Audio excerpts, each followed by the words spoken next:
Up where he left off with the 2 sacks in the loss last week. Today's game being broadcast in Spanish. We're available using the SAP button on your television. Temperature right around 80 degrees. They're talking about it getting up to about 91 today, and it feels a lot hotter than that down on the field. In the Bay Area, the site is Super Bowl 50. It'll come your way in February right here on CBS.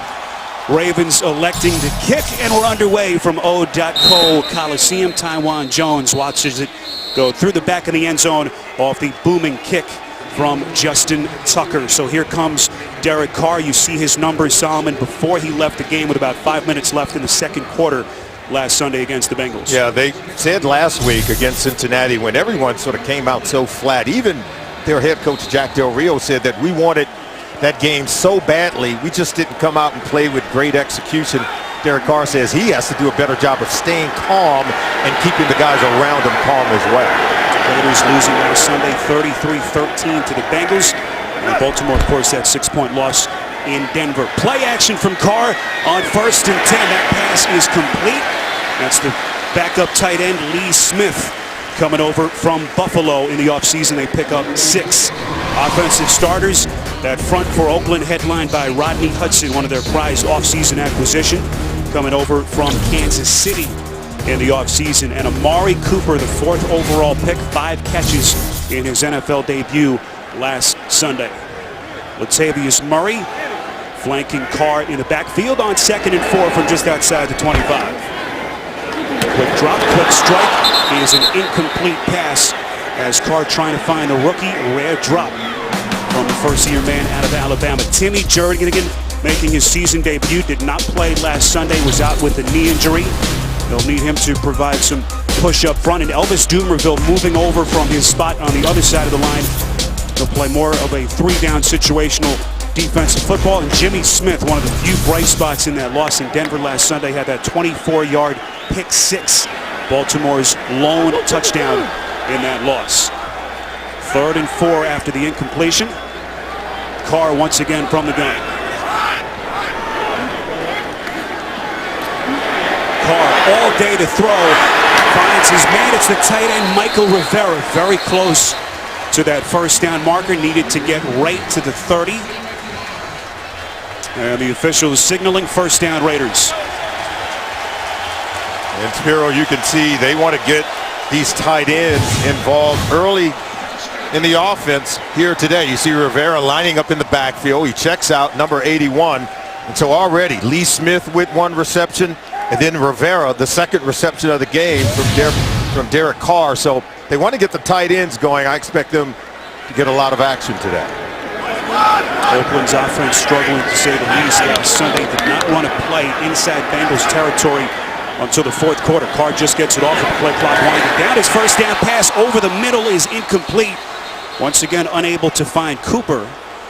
And what a matchup, Solomon, that'll be there between Cooper and Jimmy Smith throughout this game. Yeah, and Cooper should have made this catch. He's going to come off.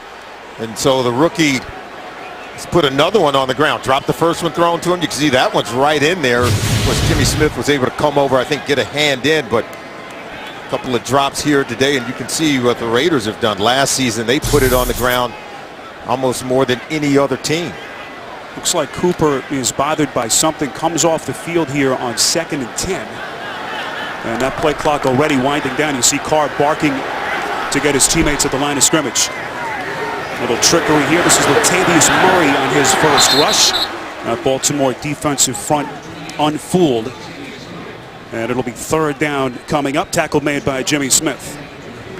Well, you know, Latavius Murray, he's got to get it going as well. And both running backs, they were at the top of the league last year in terms of yards per rush. Justin Forsett for the Ravens led the league with a 5.4 yards per carry average, and Murray right behind him. And both got off to slow starts week 1. They expect, I think, the run game to fuel the attack for both offenses today. So both running backs expected to have big games.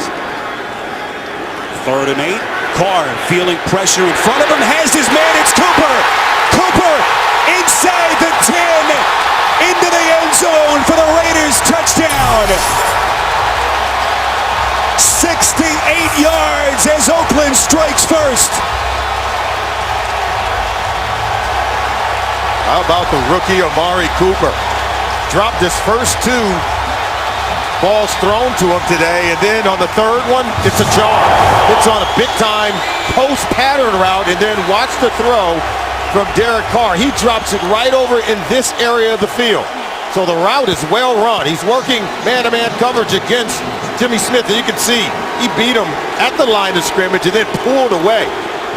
Everyone talks about what a polished route runner Amari Cooper is. You saw it right there. Sebastian Janikowski with the point after.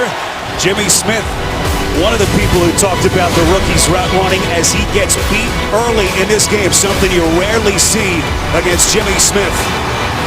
68-yard catch and run from Cooper. They go 80 yards in 2 minutes and 11 seconds. The Raiders have been looking for a franchise wide receiver for the better part of a decade. They think they may have found him in Amari Cooper. Solomon, his first career touchdown catch. Well, he bought a home near his quarterback, Derek Carr. They're neighbors. We asked him about it. He says, yeah, we want to grow closer. He says, but I also want him to throw the ball to me more. Young kid's pretty smart. And if you just joined us, Cooper dropping his first 2 targets. And speaking of Derek Carr, take a look at the shot that he took on that touchdown throw from C.J. Mosley. Well, he's already shown he's got some toughness. Remember, he's got that injured right hand. And we met with him. We shook that right hand. I said, I don't want to squeeze it too hard. He said, no, it's okay. He says, it's as good as it's going to be. He's got some toughness to him. He showed it there. So Joe Flacco takes the field for the first time. This Baltimore offense last week held to 173 yards of total offense, second fewest in the John Harbaugh era. Justin Forsett, the lone setback on 1st and 10. Flacco, quick drop, fires far side. It's Kamar Aiken. Football comes loose, and Oakland has it. A nightmare start continues for the Ravens.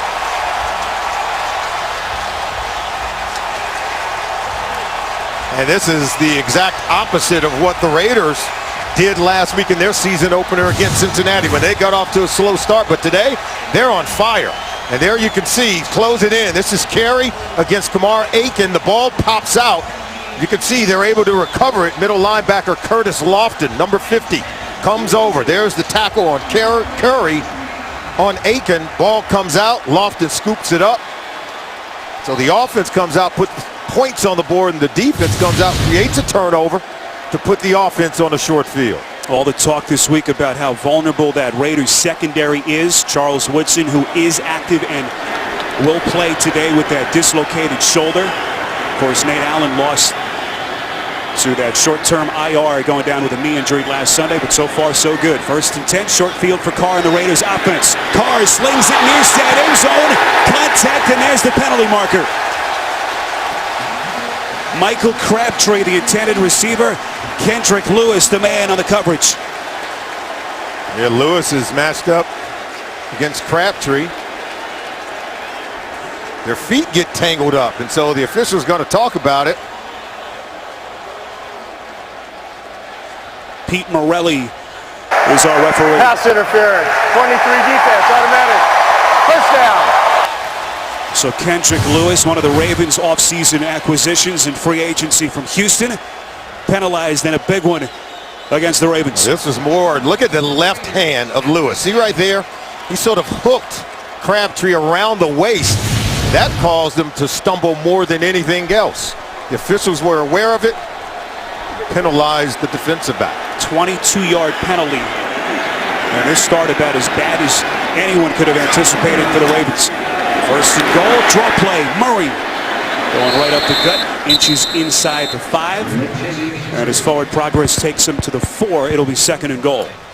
Remember, Spiro, the Baltimore Ravens are without one of their team leaders in Terrell Suggs. Out with that Achilles tendon injury. He had surgery on Friday. He's out supposedly for the remainder of the season. Of course, there's some people saying he could make it back. I find it difficult to believe, but right now the Ravens have to rally themselves. There's been talk about where is the leadership going to come from. I think today we're going to find out a lot more about this Ravens team. Well, now this defense on its heels. trips top of your screen on second and goal. Carr throwing end zone too high, intended for Rivera, as Baltimore trying to get off the field and limiting Oakland to 3. Down inside the red zone. Carr's going to have to be able to rely on these tight ends. He throws it up high where only his guy could get it, even too high for Rivera. I want you to watch the tight ends down here inside the red zone. Micah Rivera, Clive Wofford, the rookie out of Miami, the 3rd-round pick. He's a big target down here inside the red zone. Look for Carr to get one of those guys the football. Rivera and Smith, 2 tights on 3rd and goal. You see Carr's numbers so far. Carr pump fakes, throws back to the end zone. It's incomplete. Unable to connect with Crabtree. So give that Baltimore defense credit there after they were forced into a short field situation. Then the long penalty on Kendrick Lewis.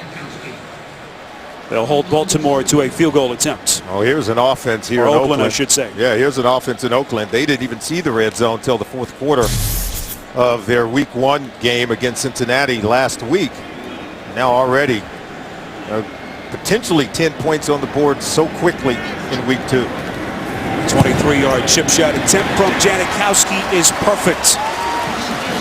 So the Amari Cooper 68-yard touchdown catch, and Janikowski for 3. It's 10-0 Raiders. The NFL on CBS is sponsored by Southwest Airlines. Find Southwest Airlines fares online only at southwest.com. The Lincoln Motor Company and the entirely new Lincoln MKX. And by Bud Light, the official beer sponsor of the NFL.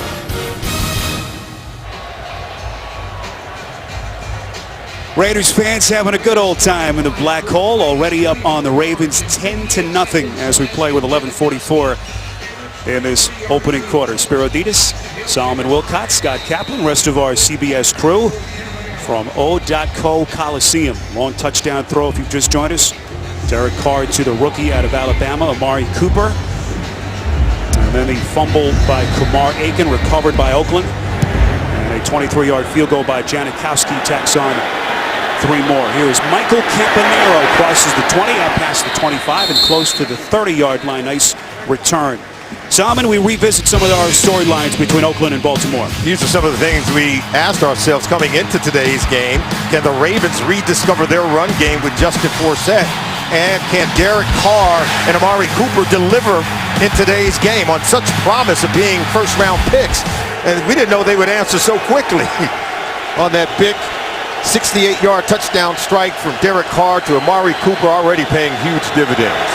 Jack Del Rio, the East Bay native, liking what he is seeing after they laid a dud here in that 33-13 loss to Cincinnati. So Joe Flacco, the former Super Bowl MVP, last week lowest passer rating since week 4 of 2011 as he tries to turn the page. Oh, he certainly does need to get it going. Mark Trestman now his 4th offensive coordinator in 4 years. Not what you typically want for your quarterback to have consistency and continuity. Nonetheless, Joe Flacco is making the adjustment. 2nd and 6. Flacco going play action, throwing across his body. Tough pass and an even better catch by Marlon Brown, the 30-year receiver out of Georgia. Offensive starters for the Ravens. We mentioned Eugene Monroe out today with a concussion that he sustained last Sunday. So James Hurst gets the nod at left tackle. Struggled last week against DeMarcus Ware. Steve Smith Sr. had that drop last Sunday. Under a minute left. Baltimore was down 6. Certainly a difficult catch, but one that Steve Smith has made so many times in his career. 1st and 10. Flacco's going to throw it. High arching pass, far side. It is caught. Steve Smith, and now they say out of bounds. Incomplete. What an effort by Smith, but he just ran out of real estate. That would have been Solomon a 39-yard hookup. He's working against T.J. Carey, and you can see he gets 1 foot in bounds, and I think the second one may have even hit on the other side of the chalk. Now, did his backside hit out of bounds before he get the second foot down? It's going to be very close. This one, I think, deserves to be seen again. See, there's 1 foot in, but see, his backside hit the ground out of bounds before he could get the second foot on the other side of the chalk. So 2nd and 10. Flacco again going to throw over the middle, caught That's the tight end, Crockett Gilmore, the second-year man out of Colorado State. They pick up 6. Defensive starters for this Oakland defense. C.J. Wilson making the start. Justin Ellis out with that ankle injury sustained last week. Curtis Lofton coming over from New Orleans in the offseason, last 3 years with the Saints. And Taylor Mays making the start. Charles Woodson active and is expected to play, but only in sub packages. And Woodson right now on the field on 3rd and 4. Flacco goes through his progressions, throws near side. It is caught. First down Ravens. It's Aiken, 8 yards, and they move the chains. This is just an excellent play by the quarterback, Joe Flacco. It's his mobility that really allows him to extend this play. And as the defenders began to come towards him, then he allows the receivers to come free at the second level of the defense. See right here, see as the linebackers approaching, he's got the arm strength to whip that out over on the sideline to create a first down opportunity. Flacco so far 4 of 5, 27 yards. 1st and 10 for the Ravens. Flacco has time, airs it out over the middle, has Smith inside the 15 to the 10, and finally brought down inside the 10. DJ Hayden getting to him first. 37-yard hookup to Smith.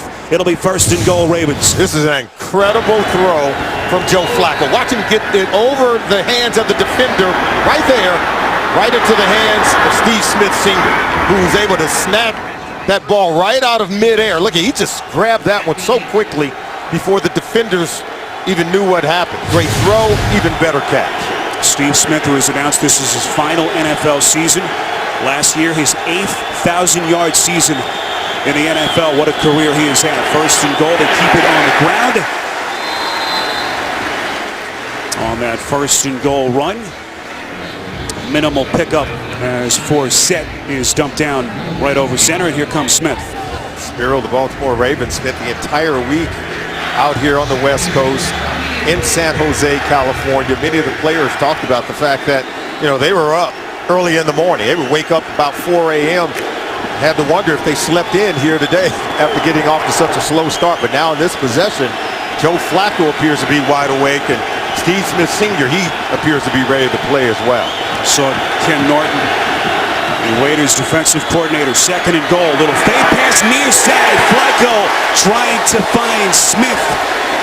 Excellent coverage by Hayden, the 3rd-year corner. It'll be 3rd and goal coming up. They're going to challenge these young corners for the Oakland Raiders. TJ Carey in his 2nd year. DJ Hayden in his 3rd year out of Houston, the former 1st-round pick, able to get a hand up on that ball and keep Steve Smith Sr. from coming down with it. And Steve Smith Sr. is going to have to come up big working against these young corners today, because the Ravens are very inexperienced at tight end. You can see defensive coordinator Ken Norton Jr. is telling those young corners, you're going to have to stay with the veteran receivers to be able to help the defense to hold up. Lorenzo Taliaferro did not play last week with a knee. 3rd and goal pass incomplete. Aiken screaming for a penalty as TJ Carey Solomon on the tight coverage, and again that Oakland secondary supposedly vulnerable, able to hold. One play they go after DJ Hayden in one corner of the end zone. They come back here and they go to the other corner against TJ Carey. But this one's just thrown a little high, and you can see Carey's, I think, in good position there against Kamari. So Justin Tucker, who ranks as the most accurate kicker in NFL history, 99 for 110 over his 4-year career. That is a 90% conversion on the rate. field defense prior to the snap. After this to the goal, still 4th down. Jack Del Rio looking on, gets an explanation on the penalty. That's Aldon Smith, who of course signed his contract just 2 days before their game against the Bengals last Sunday. The troubled young man who had such a brilliant start to his career in San Francisco, Pro Bowler in 2012. You saw he played 29 snaps, a lot more than was expected of him after he had just 2 days with his new team last week. So here is Tucker. It'll be a 22-yard attempt after the penalty.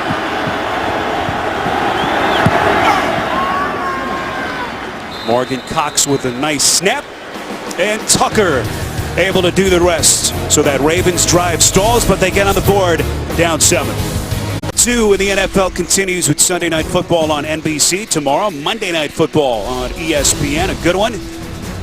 Jets and the Colts. And then Thursday, right here on CBS and NFL Network, the Redskins and the Giants.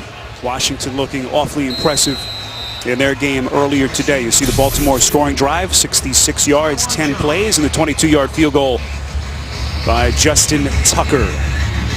Spero Dedes, Solomon Wilcots, Scott Kaplan, our producer Ryan Galvin, Andy Goldberg, our director, and the rest of our CBS crew here from Oakland. Amari Cooper, Solomon, you like to see the young guys bounce back. A couple of drops, but boy, did he respond. Yeah, last week the Bengals tried to intimidate the rookie. The Ravens want to do the same. He dropped his first 2 balls when he was targeted today, but on this third one, 68 yards and wonderful route run against man-to-man coverage against one of the better corners in the NFL with Jimmy Smith. He's able to win.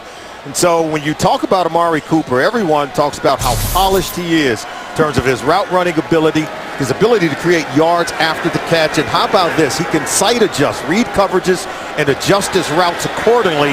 And that's what made him the 4th overall pick in the draft. And Derek Carr told us that last thing, his ability to adjust, has been what has really blown him away. Number 76, offense. 5-yard penalty remains. First down. That's Jamarcus Webb. You know, we asked Carr, what kind of guy Cooper is, and he told us a great story. Towards the end of their preseason game against Arizona, he went up to Cooper and said, hey, I think we need some extra work. And he said from that point on, he kept it in Amari's hands. The next day, he got a text.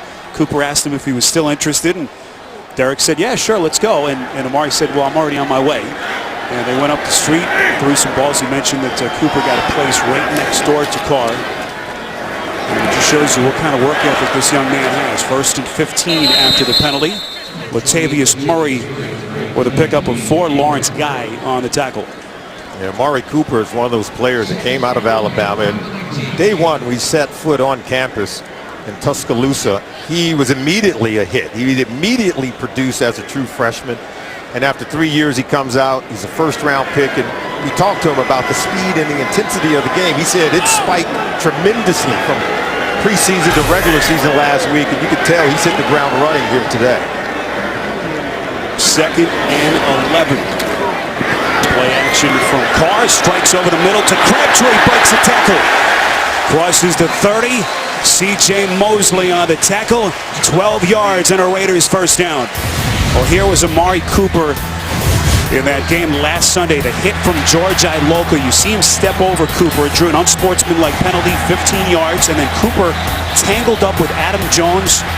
His head slammed against the helmet, and incredibly, Jones not suspended. Solomon fined this week $35,000. We asked Amari Cooper about it. He says, I got to do a better job to protect myself. This is a real class young man. I think he's going to be a tremendous asset to the Oakland Raiders organization.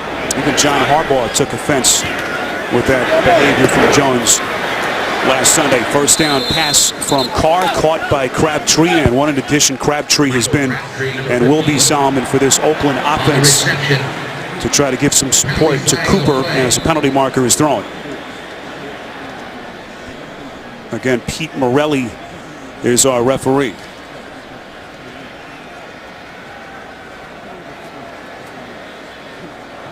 Long discussion from the officials. After the play was over, unsportsmanlike conduct, taunting, number 15, offense, 15-yard penalty, and the downtown, 2nd down. Unacceptable from Crabtree. Yeah, he has to set a better example. There's no doubt about it. And even Jack Del Rio said, there are players that have come to us, and we've sat down every player. You can see right there, he's putting the ball in the face of one of the defenders, Darryl Smith. But see, he's on the ground, and right there, that little knee from Smith. And the officials didn't see the first part, and they usually only catch, Spero, the retaliation. And Crabtree's going to be hit for the penalty. It's not that it was unprovoked, but he's just got to be smarter not to retaliate. Solomon, I take that back. Darryl Smith getting away with it there. 2nd and 23, quick strike over the middle. It's Andre Holmes. All the way out close to the 40 and very close to the first down. Finally brought down by Will Hill. after a pickup of 21 yards. Well, Bill Musgrave, the offense coordinator for the Oakland Raiders, he really has this offense clicking here today. He's got Derek Carr looking a little bit more downfield. They're running more vertical routes, and they're looking to hit big plays against this Ravens defense. Didn't know if this offensive line could hold up against the blitzers for this Ravens defense. So Musgrave on the sideline. Marcel Reese flanking Carr in the backfield. 3rd and 2. Carr's pass near side is caught. First down to Cooper. It's a good throw from Carr to get this ball out. You can see right at the knees of Cooper, he's still able to go down and dig it out because Carr was under pressure. He had pressure coming right in his face in the form of Elvis Dumervil, but still able to get that ball out. I'm surprised whether it's Dumervil or whether it's Upshaw, no one is able to get even close to Derek Carr, and he's beginning to get in rhythm. Good numbers for Carr. You can see what Cooper has done, the 68-yard touchdown catch earlier. 1st and 10, Carr rolling out. Pass is incomplete. Excellent coverage by Lardarius Webb. As Crabtree, the intended target. Only one more day until the biggest premiere in the universe. You won't want to miss the first new episode of the season, The Big Bang Theory, on its new night tomorrow, 7 Central, right here on CBS. Crabtree continues to battle against this Ravens secondary. Well, these receivers have to make plays, but I expect the tight end. And watch Marcel Reese coming out of the backfield. Carr has completed passes to 5 different receivers. This is Murray as the Raiders keep it on the ground. Murray was a revelation towards the last quarter of last season, earned the starting job for those final 4 games. Ran for more than 400 yards, Solomon, on those final 4, and broke out in that Week 12 game against the Chiefs with a career-high 112 yards. I remember that game. He's got power in between the tackles. He's got the speed to turn a short run into a home run and get it into the end zone. This is where Derek Carr, I think, has to be able to keep his offense on the field, give his defense some rest. It's a real hot day today down on that football field. If you can keep this defense on the field, maybe you can wear them down. Roy Helu on the field, the free agent acquisition from the Redskins. Penalty marker thrown. Carr is going to run it well short of the first down. Run out just inside the 48 by Jimmy Smith. Marker thrown behind the line of scrimmage. Appears to be a hold against Oakland. Holding. Number 77 offense. The penalty will be declined. 4th down. That's Austin Howard, the 6th-year tackle out of Northern Iowa. Stepping into that spot vacated by the injured Menelik Watson, who went down with the Achilles in the preseason. First punt today for Marquette King, who had a phenomenal season last year. Just 3 touchbacks all of last season. Really added a touch to his game. Lardarius Webb standing back deep at his own 10. Interesting change here with Steve Smith, who was returning punts last Sunday in Denver. This is Webb. He'll watch it take a Ravens bounce into the end zone. 48-yard punt from King. Flacco back onto the field when we come back. The NFL on CBS is sponsored by FanDuel, the leader in one-week fantasy football. And by Verizon. Watch live primetime games with NFL Mobile, only on Verizon. Temperatures right around 90 degrees, 81 on the thermometer, but it feels a lot hotter than that. Down on the field, you see the players on that Oakland side trying to stay cool. 1st and 10, Flacco airs it out over the middle. This is Smith, a 37-yard catch on the last drive, and he's taking that defense for a ride all the way out to the 40, 22 yards. As we go downstairs to Scott Kaplan. Spiro, you mentioned the heat. It is unseasonably hot here in Oakland today, and if you look at the baseball dirt, because remember, this is the last of the multi-use facilities in the NFL, it was watered down before the game, and it is now bone dry.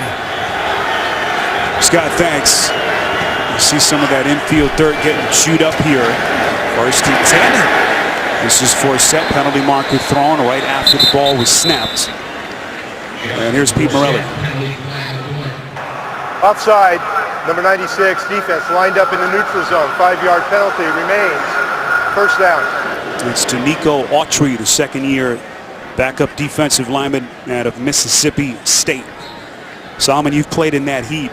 Feels like they're in about the midway point of the preseason with this temperature. Yeah, and that's what training camp is for, right? you gotta put yourself through it, through the training camp and preseason process, because you're gonna find yourself at a 1 o'clock kickoff with high heat and humidity, and you have to be able to play in it.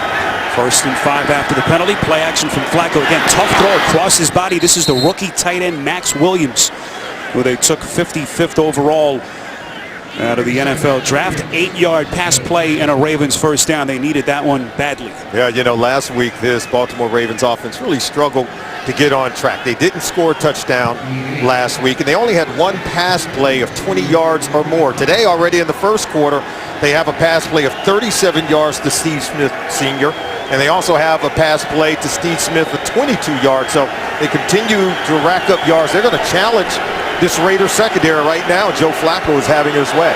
7 completions from Flacco to 5 different receivers. 1st and 10. Flacco takes a shot, has his man wide open, underthrew Aiken, and it's incomplete.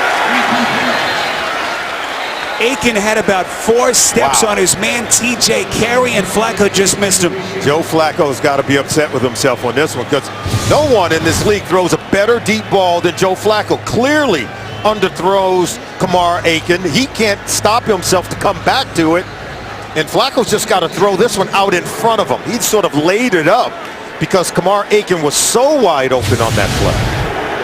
Flacco last season, the best statistical year of his 8-year career.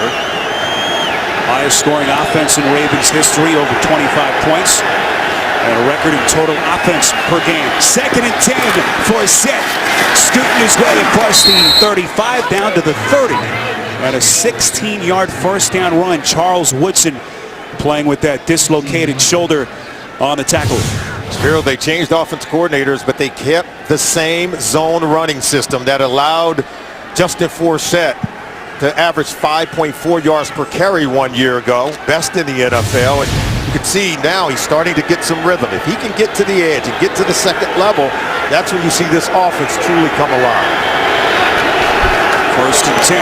Keep it on the ground to Taliaferro, again making his season debut.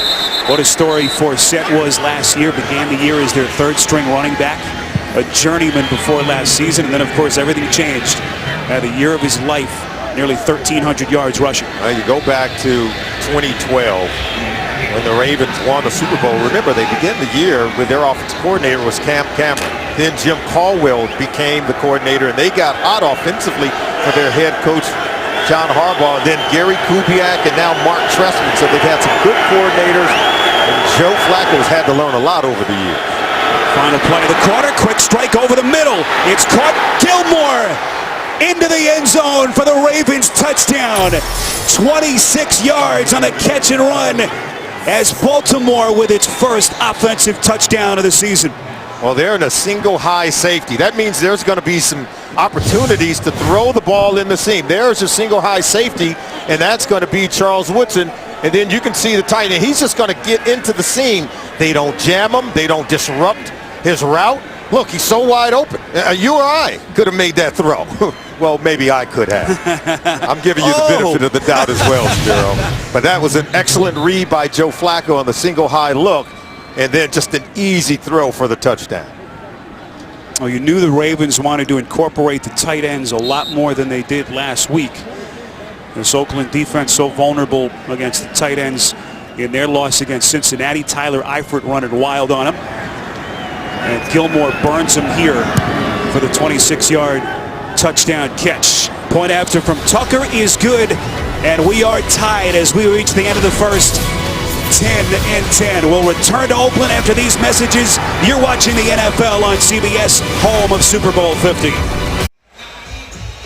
Ravens go quickly, 6 plays, 80 yards. 2nd career touchdown catch for the tight end, Crockett Gilmore. And again, the first offensive touchdown, Salmon, for the Ravens here in the young season. Yeah, but you can tell this offense got so much potential. They do have talent. I know they're lacking a little bit at the wide receiver position. They have talent at tight end. Remember, Dennis Pitta, he's still banged up. He's out.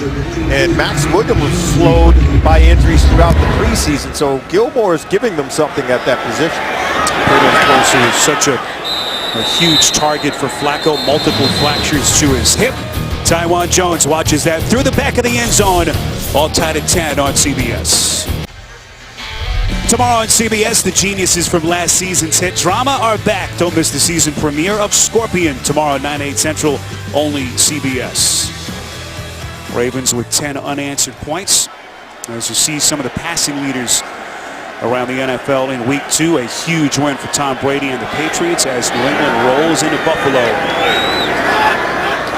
Beats the Bills handily. 1st and 10, Derek Carr, play action. So effective off play action last season. Completes over the middle. It's Marcel Reese diving towards the sideline. 16 yards and a first down. C.J. Mosley is going to be the one in coverage. He's a talented linebacker. I think a future star in the National Football League. But he's got to be able to lock in and keep running. And see, allows Reese to clear just a little bit to make that catch. But, you know, Carr's a tough one. I'll tell you what, he'll stand in there and take a lick from Elvis Dumervil. He knew he had to hang in there. Still made the throw for the completion. 6 different receiver to catch a pass for the Raiders. 1st and 10, they keep it on the ground. This is Latavius Murray. Crosses the 40-yard line, tackled by Darryl Smith. We go downstairs to Scott. You know, Solomon is talking about Derek Carr being as tough as he is. And you know, he said last week this team was just emotionally bankrupt. He talked about how he couldn't get anything going. And here he is again. 2nd and 5, Carr is going to roll out on the run. His pass is caught. Had his man wide open. It's Crabtree for another Oakland first down. 37 yards up the far side. Well, watch, he'll get open, and he's wide open on this one. This one's underthrown by Carr. These receivers are getting so wide open that they can't really get the ball to him. Ladarius Webb dropped coverage, but Crabtree was able to come back to it and complete the catch. And it looks like Webb is hurt. Just kind of came up hobbled. What a tough break for Baltimore in the middle of that play. Leaving them vulnerable in the back end. Crabtree was all alone. We've seen receivers come wide open today. And how do you drop coverage like that? How do you, if you're Ladarius Webb, you're in man-to-man coverage against Michael Crabtree, and you get turned around, and Crabtree came wide open. Carr just didn't push the ball down the field. I think it was the fear of potentially overthrowing Crabtree, and he underthrows him. And then you can see he takes Ladarius Webb for a ride. It looked as if Crabtree landed on top of Ladarius Webb. And Webb, who was finally healthy this season, labored through last season that painful back injury that involved a hematoma that pressed a nerve, eventually had the leg muscles atrophy. Gritted his way through that, finally started to come on late in the year, but he has to leave the game, at least for the moment. 1st and 10, Carr from the gun, slings it over the middle, and he's caught! Incredible catch by Holmes in traffic. Penalty marker is thrown. Oh, he was in a defenseless position. It was a bang-bang play, but great throw from Carr. Holding. Number 24 defense. Penalty is declined. Result of the play is a first down. Kyle Arrington on the penalty. 21-yard catch. Incredible job by Holmes. Taking the hit. It'll be 1st and goal. Yeah, it is a great catch. Took a lot of courage from Andre Holmes. He's a big-bodied receiver. He's a talent with excellent speed, but with that framework, they're going to run him right into the teeth of the defense. And there you see Kendrick Lewis comes up with the shoulder. He turned ahead, kept the helmet out of contact. 1st and goal, Murray, the long setback. It's Rivera in motion. Murray trying to punch it in, and he's into the end zone. And Oakland back in front.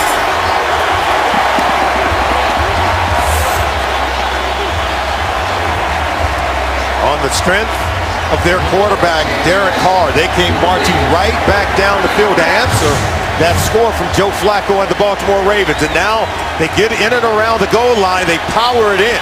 They're pulling the guard Gabe Jackson, who comes around and just leads Latavius Murray right into the end zone. Pure power run play from the Oakland Raiders to get Murray in for the score. And Solomon, what a difference in this Raiders offense last week to this. Again, last Sunday we told you they did not want to play inside Bengals territory until the fourth quarter of that game. Janikowski good on the point after. I'm also seeing the difference in the Ravens defense without Terrell Suggs. You're watching the NFL on CBS. Well, your weekend starts here with Kirk Cousins and the Redskins in an NFC East bash against Eli Manning and the Giants. It's all here Thursday Night Football on CBS and NFL Network. And there is Eli Manning, his career against the Redskins. Giants beaten today at home by Matt Ryan and Atlanta. These Oakland Raiders, they've come out and really responded. Jack Del Rio said that, you know, I love the way that he just didn't overreact to that loss last week, and maybe had every reason to, but he said, you know what, starting with me, starting with the head coach, he said, we were all overly excited. We wanted that win so bad that we just didn't bring our technique, our fundamentals. There were so many things that we did where we were just overly excited for last week's game. Well, this Baltimore defense that was so good in Denver last Sunday, and a dogfight so far as we see the quarterback comparison, Solomon, so far in the first half. Well, Joe Flacco is starting to get in rhythm, but so is Derek Carr. Sooner or later, one of these defenses is going to have to rise up and start to make some plays. I think Flacco can continue to make some plays against the inexperienced corners for the Oakland Raiders. And we saw in that last possession by the Ravens, they were running the seams against this single high defense, and that's the vulnerable areas in their coverage. Again, they go to the airways on 1st and 10. All the talk this week, Solomon, about John Harbaugh's decision to keep his team on the West Coast. You'd think it's a wise decision, not wanting to fly across the country twice. Headquartered in San Jose, they walked through yesterday at Stanford. But as you know, football players such a creature of habit. Absolutely. Different deal. There's no doubt about it. They said that they came together. They had great camaraderie.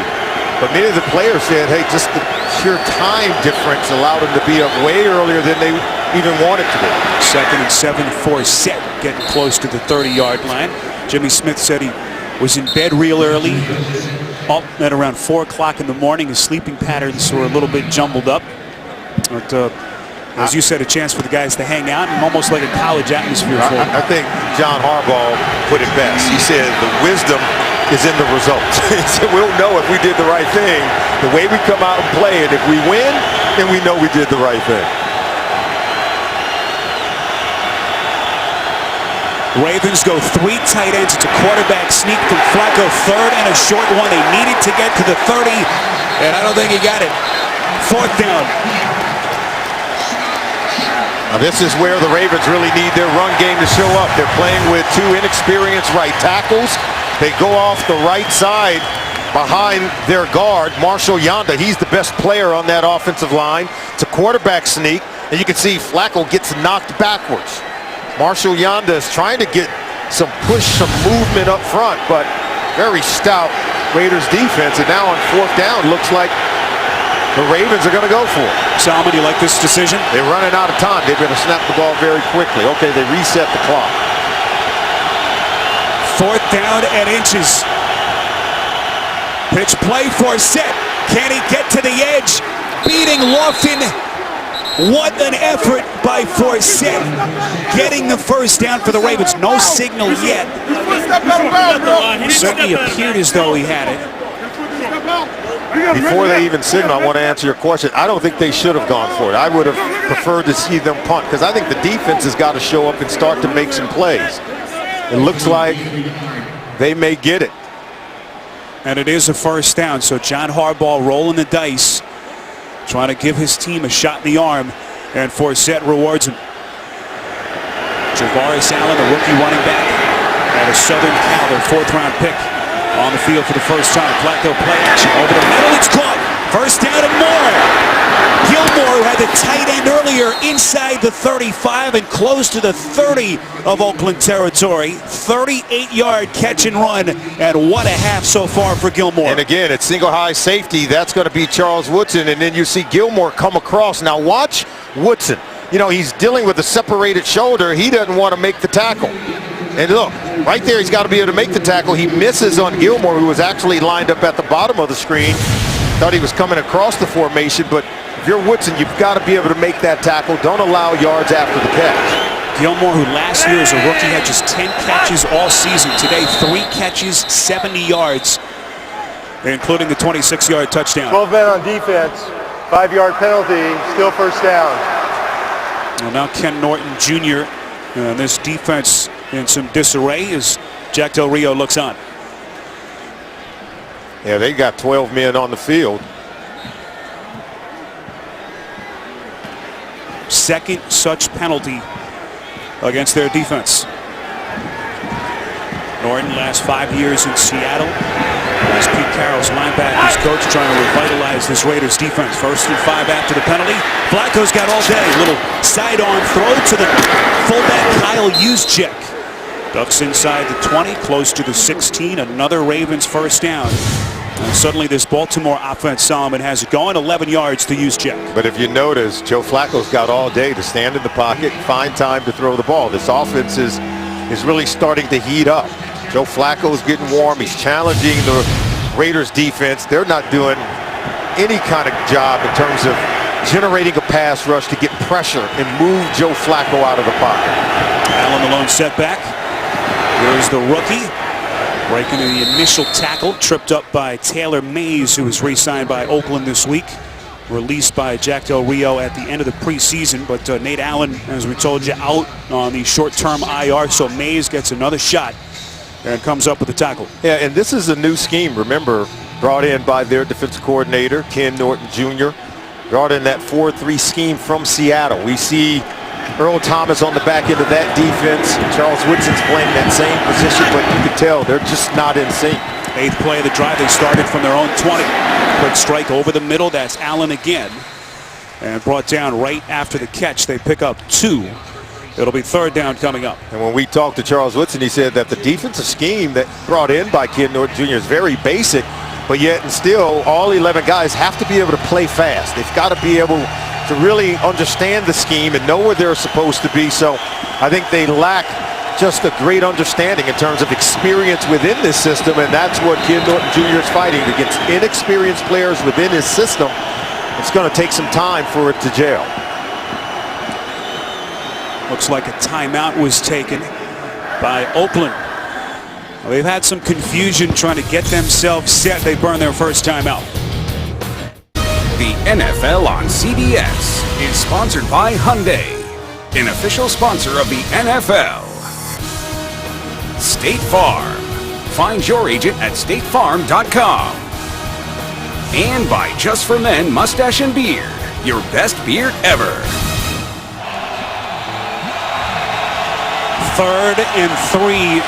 Flacco, Solomon starting to carve him up. What do you do here? Yeah, and you know what? They only have one of their tight ends in the game. I think it's Gilmore. You love to be able to get him matched up on someone.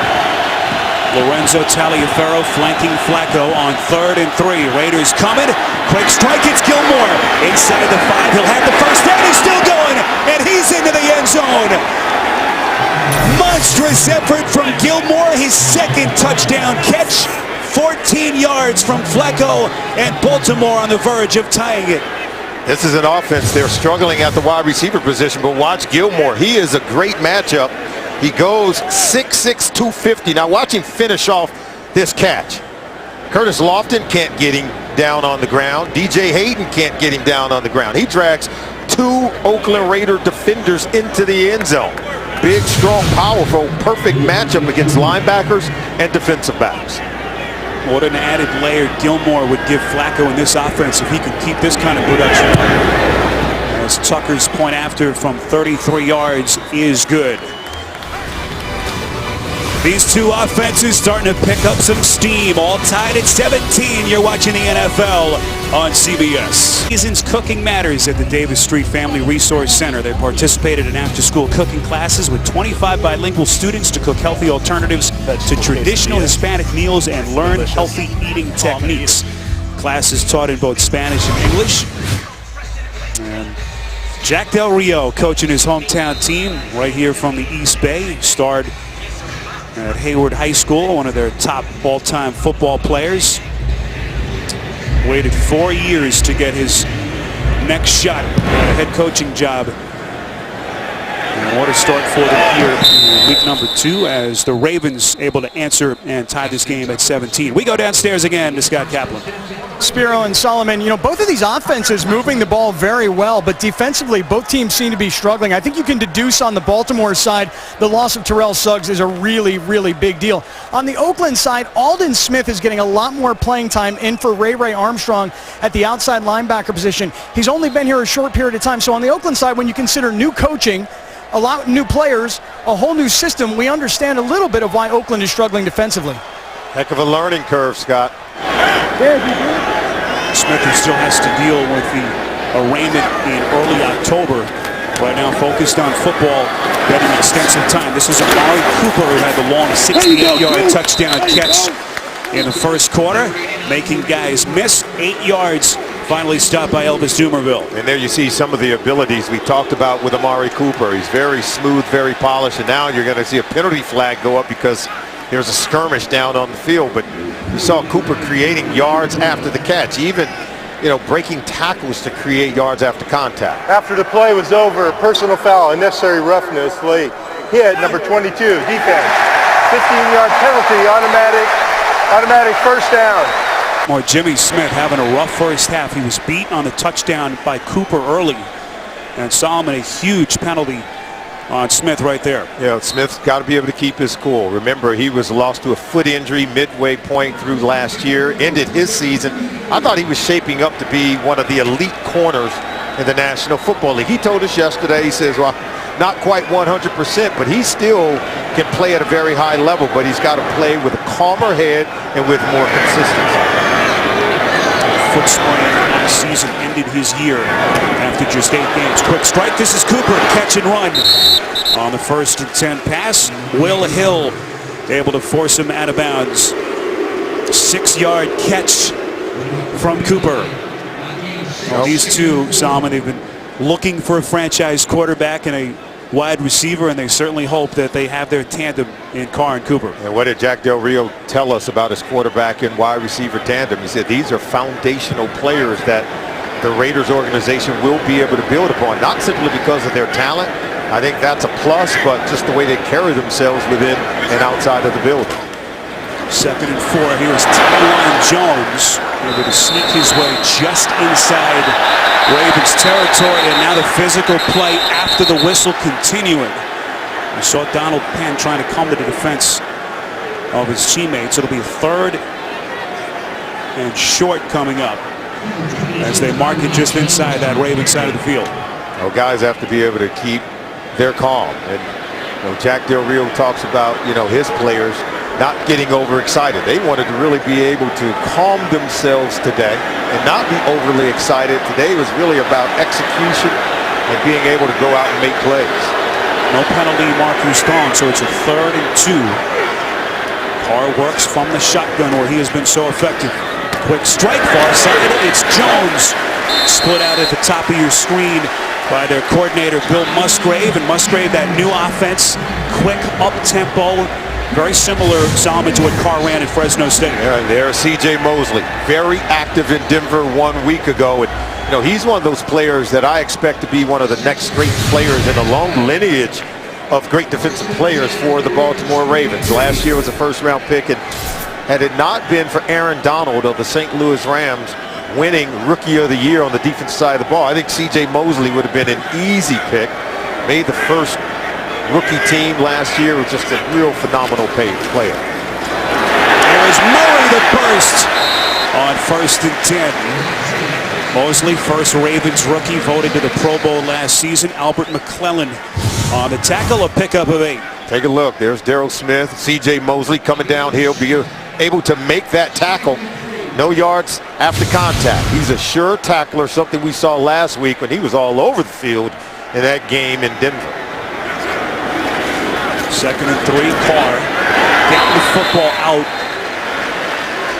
so fast, and this defense, Salmon, obviously on its heels early. What have you seen from Baltimore, obviously trying to turn the page after the injury to Suggs? It sure would help to have some of these guys, wouldn't it? Ray Lewis, Ed Reed, Terrell Suggs. They had gone 291 consecutive games since they've last played a game without one of those guys taking the field over an 18-year period where they had those kind of great players on the field defensively for Baltimore. And as Scott told us earlier, C.J. Mosley was in 1st grade when that happened. Hard to believe. It was a long era in its final stages for the Ravens. Penalty marker whistles the play dead.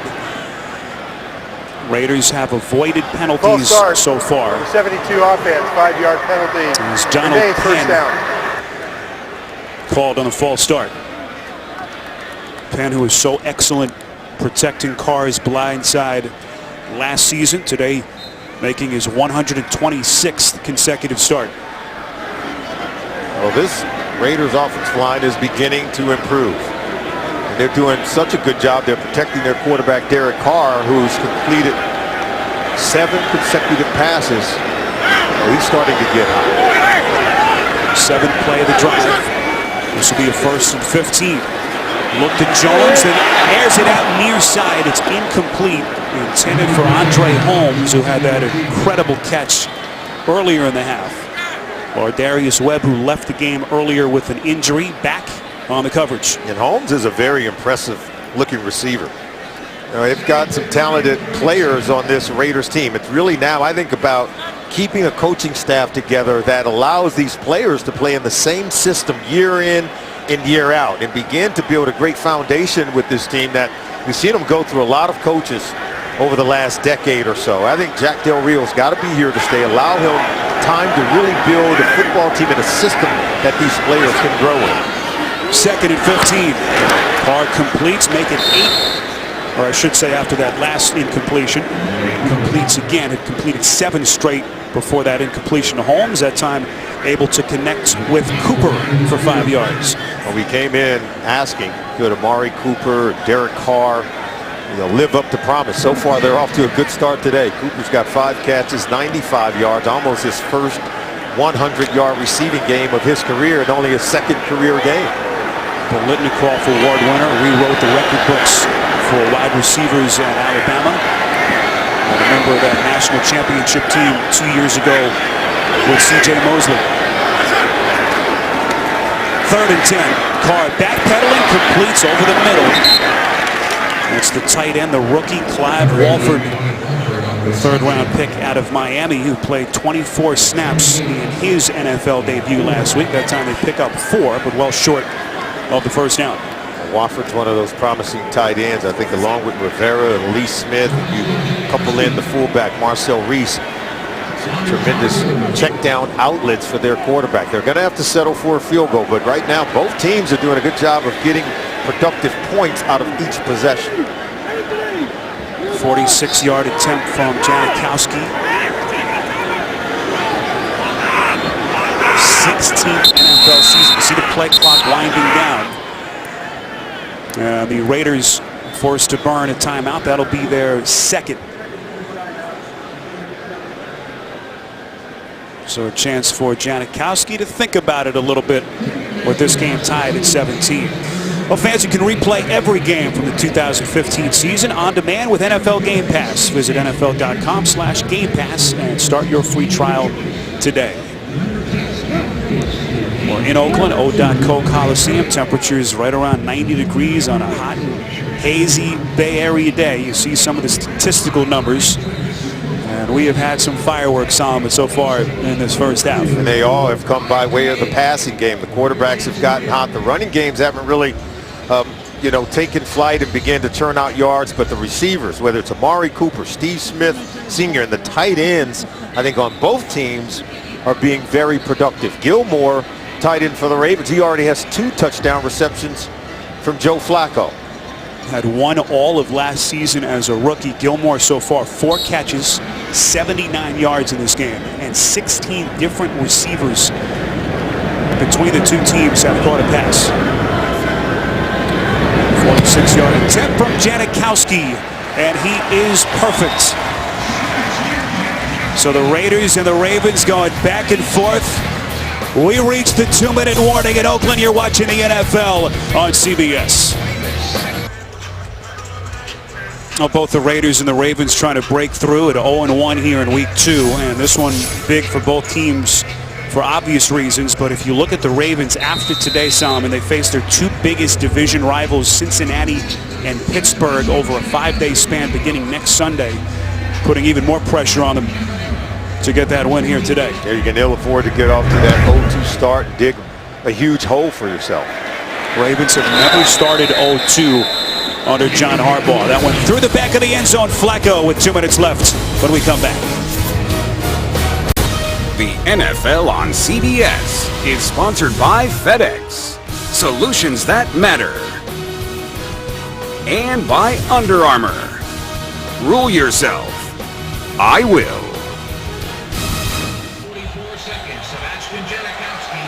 Final 2 minutes, first half, O.Co Coliseum on a hot, humid day here in the Bay Area.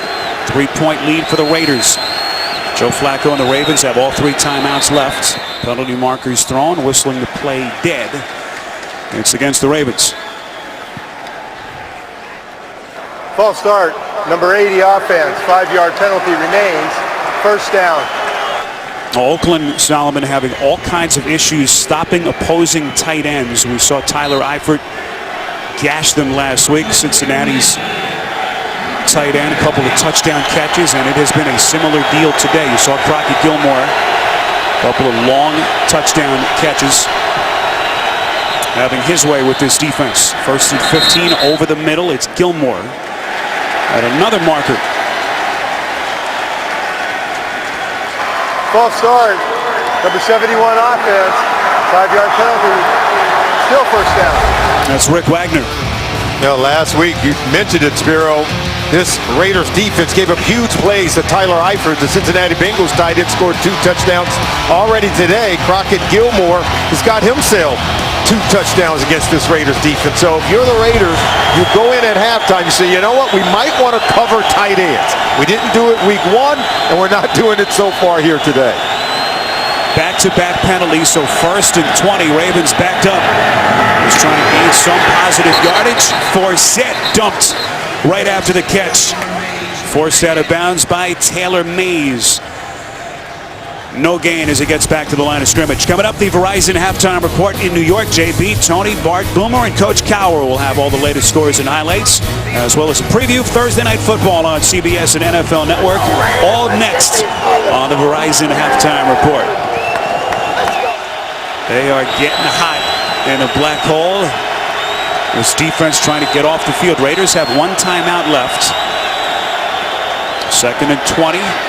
This is Forsett. Jack Del Rio, I'm sure, will burn his timeout here. Try to stop that clock. Aldon Smith on the tackle timeout. Well, not much in the playbook in this kind of scenario for the Ravens. Third and 15. Unless you throw it to the tight end, because the Ravens haven't covered Crockett Gilmore today. Flacco 15 of 19 for a $188 and 2 scores. They'll keep it on the ground. Forsett making guys miss. Beautiful juke move as he bounces outside. Very close to that first down marker. Needed 15 yards. No signal yet. I think he got it. I mean, he stretched forth. First down, Baltimore. Yeah, absolutely. And watch, Charles Woodson comes over to make the tackle. Remember, Woodson's playing with that sore, dislocated shoulder, and so not as strong as he normally would be to keep Forsett from hitting the first down marker. John Harbaugh told us what impresses him most about Forsett is yards after contact from his running back. Here is Taliaferro giving Forsett a blow. Another marker thrown. 6 yards on the pass hookup from Flacco. Here's Pete Morelli. Illegal contact, number 50, the defense, 5-yard penalty, automatic. First down. That's Curtis Lofton, so another first down. After the penalty, Lofton, who has never missed a game in his 8-year NFL career. Last 3 years in New Orleans with the Saints. First and 10, Ravens have all 3 timeouts left. And still plenty of clock, 59 seconds. Flacco surveys the defense, strikes, completes to Smith, making guys miss. And Steve Smith inside Raiders territory, 20 yards out of bounds, clock stops. Malcolm Smith finally got to him. And right now, the Raiders have to do a better job of tackling in space, not doing a good job of, all you got to do is get Steve Smith out of bounds right there. Use your leverage, but when you whiff, you allow him to create yards after the catch. Nico Thorpe missing the tackle on that play. See Smith's numbers so far, 3 catches for 69 yards. Some prolific numbers today from both teams. First and 10, Flacco. Ball set up perfectly. Puts the touch on that pass to Smith. And now they say incomplete. Smith was out of bounds. It's an excellent route run by Steve Smith Sr. He's working against DJ Hayden. But look, he catches it, and then when he hits out of bounds, look, the ball comes out. Nico Thorpe comes over, a jarring hit. Right there, knocks the ball out. Can't throw a better ball than that from Flacco. But what a defensive recovery, and Smith, who is as tough as they come, being looked at on that sideline. Prior to the snap, we will have a review of the previous play. So that last pass play will be looked at again. 3-point Raiders lead with under a minute left first half. Now the last pass between Flacco and Steve Smith being looked at here. DJ Hayden and Nico Thorpe on the coverage for Oakland. Let's bring in our officiating expert from New York, Mike Carey. Mike, take us through what they're looking at here. Well, the rule is simple this year. Control, check, 2 feet down, check. Then does he have time to avoid contact or prepare for that contact? And this one's right in the gray area. Look at Smith. He turns into the defender right before contact. If I was in the booth, I would reverse this to a catch fumble. I agree with Mike Carey. It's a catch, 2 feet in bounds. He's hit, then fumbles out of bounds. So many variations. Had he been in the field of play, it would have been a fumble and potentially could have been recovered by either team. Difficult decision here for the replay booth. They're looking at it, of course, back in New York. Dean Blandino, the head of officials. And Pete Borelli about to make the call. After reviewing the play, it is a catch. The receiver had control of the ball with 2 feet down and actually his 3rd foot coming down. The ball will be placed on the 22-yard line. First down. All right, Mike Carey all over it. Catch and fumble out of bounds by Smith. And Solomon all over it as well. 23 yards on the hook up to Smith. And what a play for Smith, Solomon, who took a vicious hit. And I always lean on the experts. That's why we have Mike Carey. He can help us out with that. But that's one of those plays that, remember, there was a point of emphasis that they needed to clarify what constitutes a catch throughout the offseason. I thought they did a really good job, and there you see an example of it. What a half Steve Smith has had. And a Baltimore offense that struggled mightily in their loss in Denver last Sunday. Starting to gut this Raiders defense. First and 10. Here come the Raiders. Flacco somehow eludes the sack from Khalil Mack. Throws it across his body on a comebacker to Aiken, and it's incomplete. Boy, how did Mack whiff on Flacco? 72 offense. 10-yard penalty, still first down. Kelechi Osemele, the man whistled on the penalty. Another reminder, the Verizon halftime report coming your way next. We'll send you to New York. All the scores and highlights, as well as a preview of Thursday Night Football on CBS and NFL Network, all next on the Verizon halftime report. There's Justin Tucker. His career long, a 61-yarder. He has as healthy a leg as there is in the NFL. That's the target line. There's 61-yarder that I mentioned in 2013. Darren Waller, their rookie wide receiver, 6th-round pick in the slot towards the top of your screen.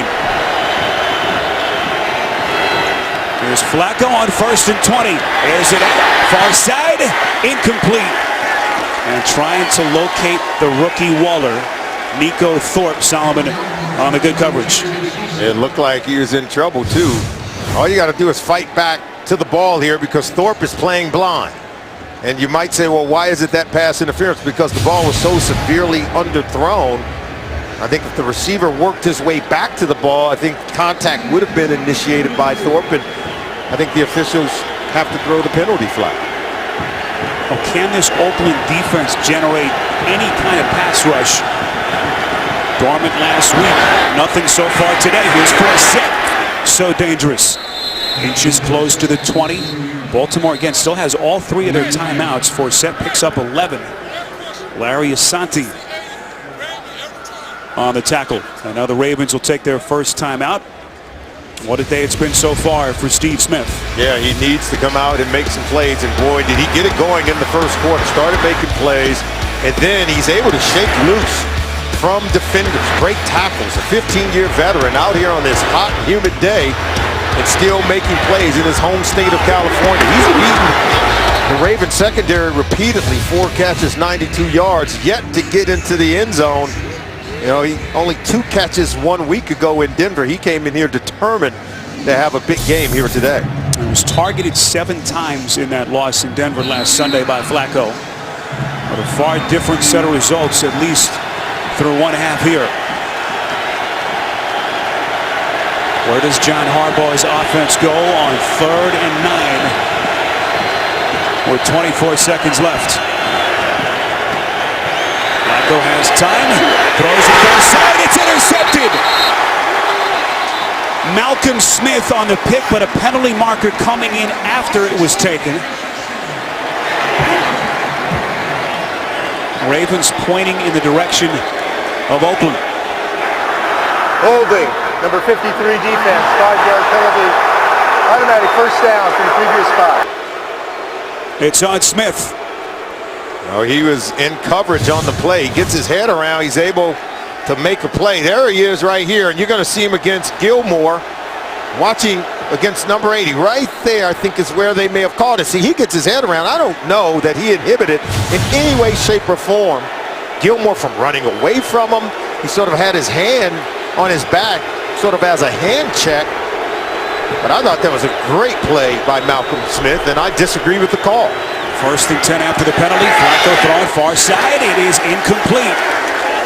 Waller again the intended receiver. And Nico Thorpe, Flacco trying to go towards him. Thorpe holding steady. Yeah, Thorpe is coming to the game, looked pretty good, making some plays. Able to get his hand on that play. I want to go back to the Malcolm Smith play. Remember, he was a former Super Bowl MVP. Had played for the Seahawks, played in Ken Norton Jr.'s defense up in Seattle, and has made some big plays in championship games and in Super Bowls. So he, I think, is well equipped to cover these Baltimore Ravens tight ends. Smith back in his home state. Grew up in Northridge. 2nd and 10. Movement pre-snap. All kinds of movement. We've had a lot of penalties so far in this first half. You see Ken Norton Jr. Defense, encroachment, number 96. 5-yard penalty, still 2nd down. That's against Autry. Joe Flacco's working that hard count, was able to pull Autry into that neutral zone. 9th penalty against the Raiders, totaling 54 yards. The big one against Malcolm Smith a moment ago. And this one against Autry. Right now, 2nd and 5, 14 seconds to go here in the half. If you're Flacco, you've got to take a shot in the end zone. Ravens have not led in this game, down by as many as 10. 2nd and 5. Flacco under duress, completes over the middle. It's his Terry Farrow. Play clock, or game clock, I should say, down to 7 seconds. You see Baltimore will receive to start the second half, as the Ravens will take their second timeout. Solomon, you take one more shot? I think you have to, and the fact that they have a timeout in their hip pocket will allow them to throw the ball maybe short of the goal line, but I think you got to take a shot at the end zone. 7 seconds leaves you maybe time for one play, one opportunity to get it into the end zone. We asked Joe Flacco about working with his new coordinator, Mark Trestman.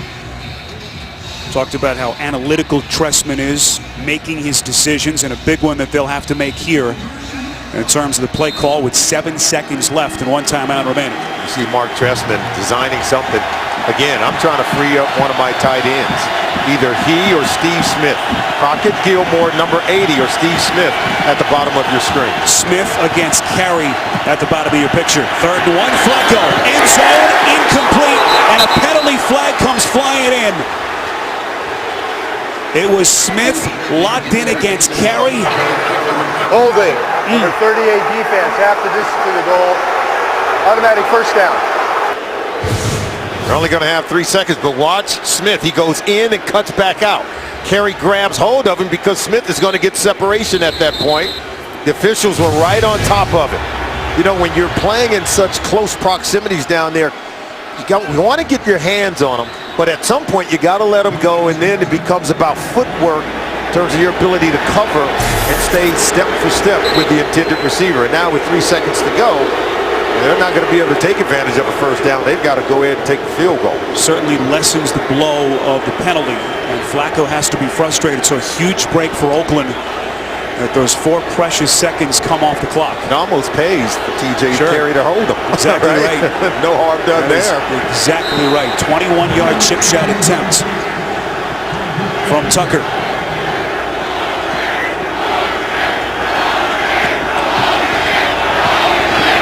Tucker, the Pro Bowler in 2013. At one point hit 33 consecutive field goals that season. And he is perfect yet again. What a first half. The Raiders jumped on Baltimore early, 10-0 lead before Joe Flacco and the Ravens responded. And we are tied at 20 as we reach halftime here in Oakland. John Harbaugh and the Ravens looking to avoid that 0-2 start before they look ahead to the Bengals and Steelers over the next couple of weeks. And of course, Jack Del Rio in Oakland trying to pick up the pieces and bounce back after that very disheartening performance here in their season opener last Sunday. Fantastic quarterback numbers from both sides. Derek Carr, 228 yards passing, a touchdown. And Flacco, 18 for 24, 225, and 2 scores. As we go downstairs to Scott Kaplan.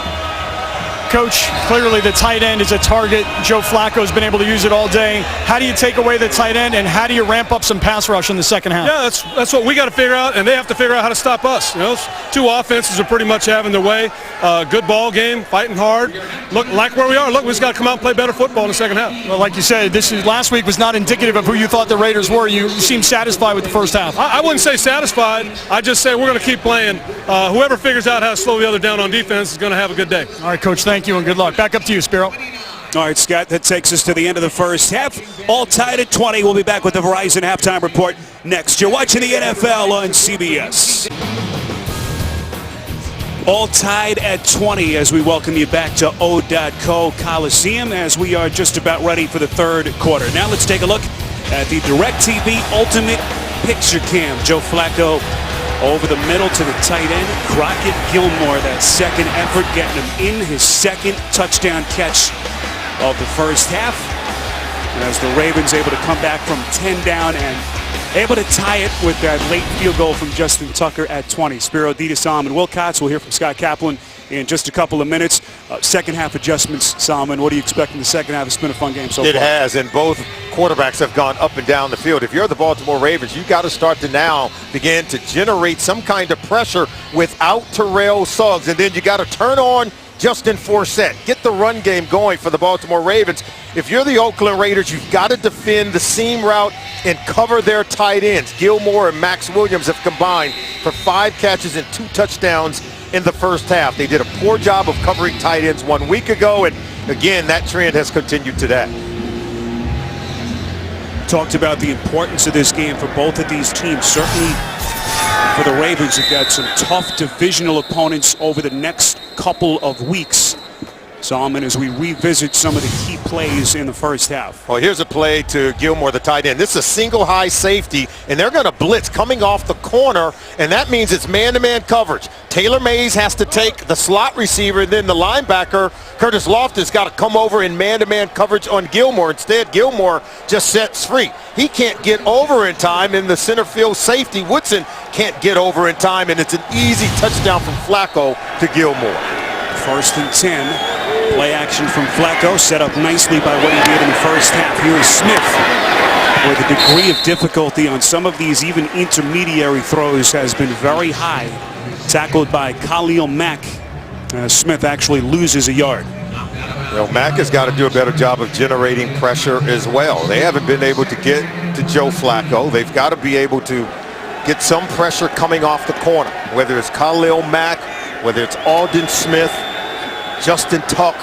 Right now, Flacco is having his way with his defense because there's very little pressure on the veteran quarterback. I heard Jack Del Rio say the same thing to Scott Kaplan as he walked off. First up, 2nd and 11. Raiders not fooled as Forsett dumped for a loss of a yard. And Malcolm Smith on the tackle. We go downstairs to Scott Kaplan. Spiro walking from halftime from the locker room out to the field with John Harbaugh. He talked about the lack of pass rush.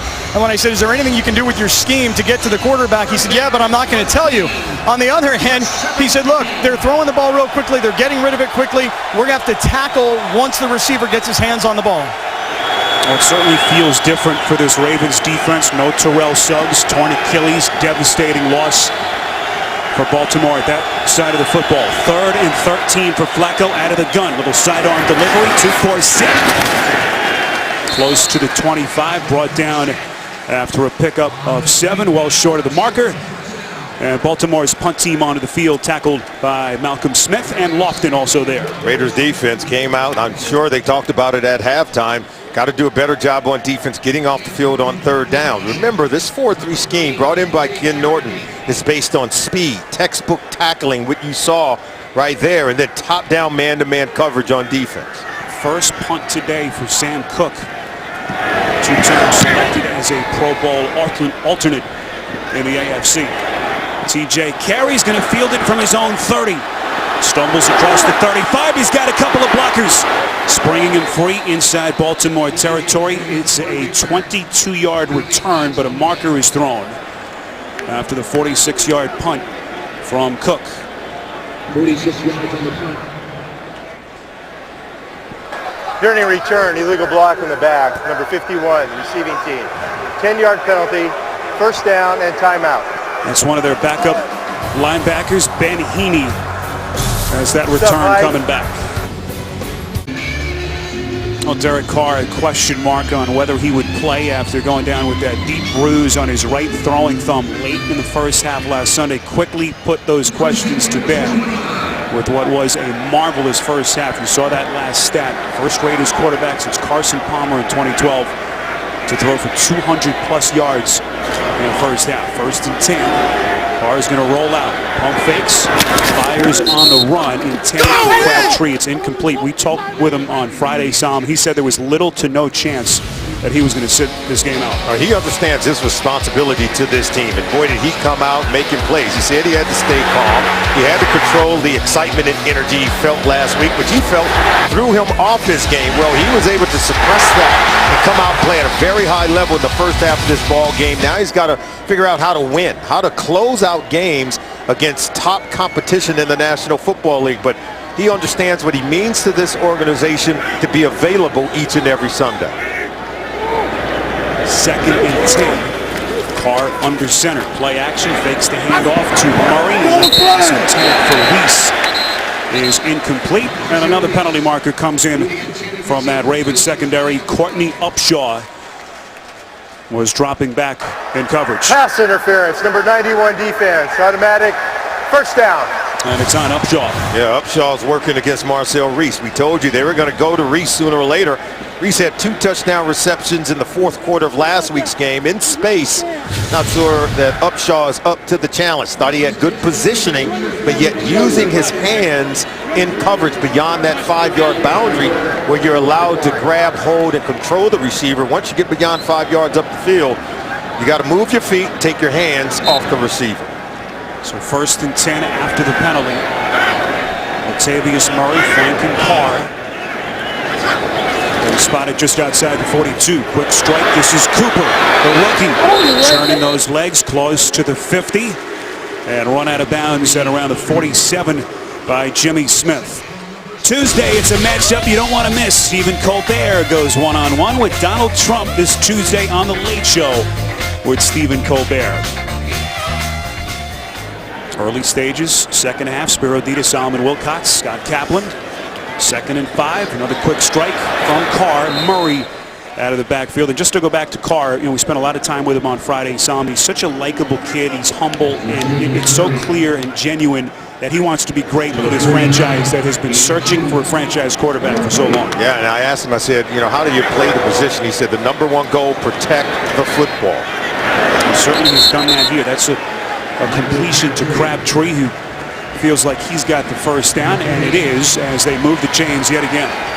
And Spiro, he said, not only does he have to protect the ball, he says, I got to protect myself. I learned that watching my brother play in Houston. He said his brother David Carr told him, hey, you've got to be able to protect yourself by getting the ball out of your hands quickly and into the hands of your receiver. Knowing blitz protections and blitzing schemes, I think allows him to play at a high level so early in his career. Raiders go 2 tight ends on 1st and 10. Murray showing some burst inside the Baltimore 40, picks up 9, tackled by Mosley and Webb. And once again, this Ravens defense backpedaling. Yeah, this Ravens defense looks totally different from the defense we saw 1 week ago in Denver, where they were stout. They were able to baffle Peyton Manning in the passing game. They pressured him, were able to turn him over. As you take a look at the defensive coordinator, Dean Pease, right now they're having problems really stopping the quick passing game from Derek Carr. 2nd and a short 1. Murray's got it and more. Ducks inside the 35. Close to the 32-yard line, tackled by Lawrence Guy.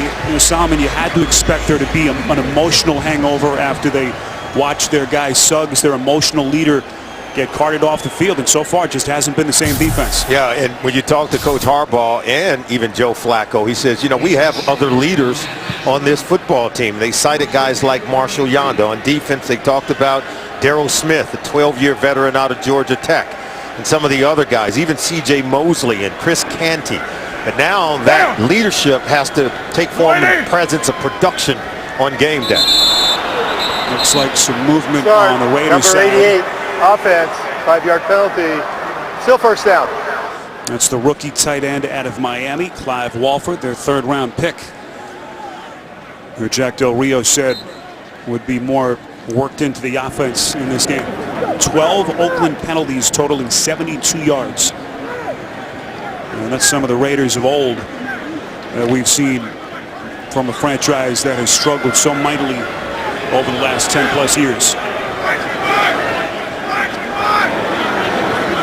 Reese, the fullback, in the slot as they go 3 wide receivers towards the top of your screen. 1st and 15.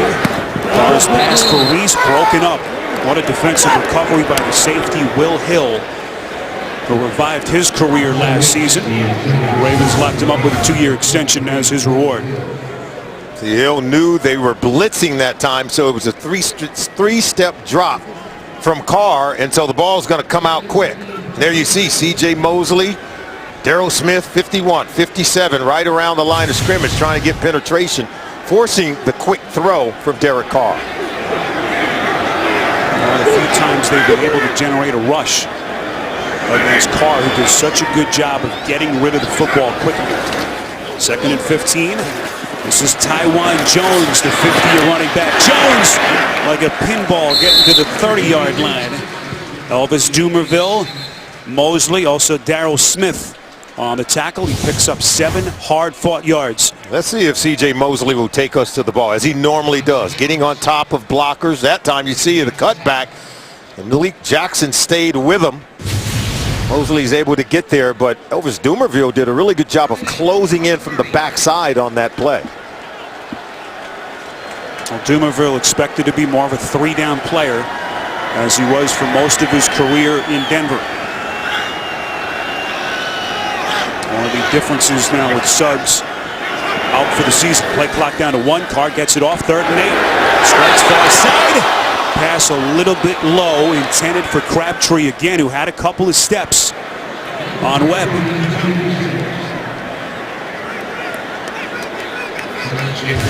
You know, they're playing a cover 2. This ball is going to be thrown in that hole here, and what has to happen is the safeties have to come over and close on that route.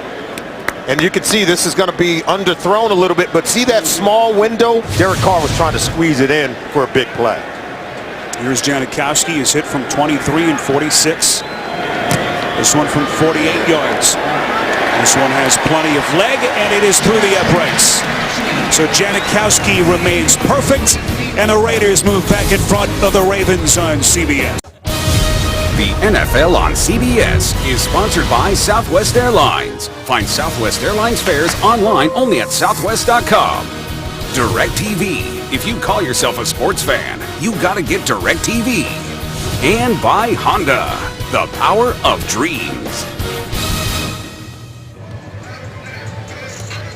Some of the young Raider fans enjoying the game day experience outside O.co Coliseum on an awfully hot day as the calendar turns towards late September. 23-20 after the 48-yard field goal from Sebastian Janikowski. Spiro Dedes, Solomon Wilcott, Scott Kaplan, our producer Ryan Galvin, Andy Goldberg, our director, and the rest of our fantastic CBS crew here in Oakland.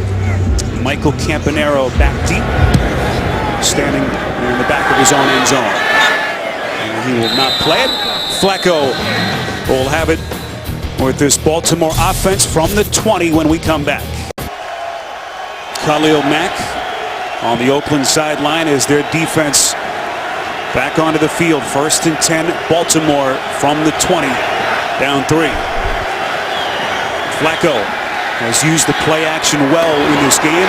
Pass incomplete, intended for Steve Smith. One of the concerns today for Baltimore, Solomon, their offensive line. We know that Eugene Monroe was out with the concussion. What have you seen from Hurst and Wagner? Oh, they're doing a really good job. They're holding up. They're protecting Joe Flacco, which has allowed Flacco to get hot so far in this ball game with 19 completions. So Hurst, Wagner, they're holding up. Khalil Mack, he's not able to get pressure on Flacco. On the other side, neither is Aldon Smith. So right now, the young tackles are holding up. 2nd and 10. Flacco again play action. This time tries the near side of the field. Smith connects. What a play by Steve Smith, jawing at the Raiders sideline. 1st down reception from the 15-year vet. He picks up 11. And you can tell Mark Trestman, the offense coordinator, has a lot of confidence right now, I think, in these tackles to hold up on these long vertical routes outside on the perimeter. It takes a long time for those routes to develop. Protection has to be able to hold up to give Flacco time to hit the top of his drop and still drive the ball deep outside the numbers. Flacco on 1st and 10. Far side, it's Smith again. Smith over the century mark. 6 yards on that catch. He's got 7 catches, Solomon, 118 yards, 48th career game where he's eclipsed the 100-yard mark. That's the 7th most in NFL history. And we've seen Trestman dial up 3 consecutive pass attempts for Flacco on this drive. 2 coming off play action to kind of help that offensive line. But right now, they're very confident that they can protect and keep guys like Khalil Mack from getting to Joe Flacco. Mack back on the field on 2nd and 4. Here is 4th. Flacco trying to soften him up with the pass. Malcolm Smith, the former Super Bowl MVP a couple of years ago, on the tackle. It'll be 3rd down coming up. This Malcolm Smith is a really good football player. I mean, he's got good instincts. He's not overly huge, but he knows the system well. And you can tell he plays faster than the other 10 guys on defense because he's familiar with the system. He knows where to be, and he can play much faster without any guesswork.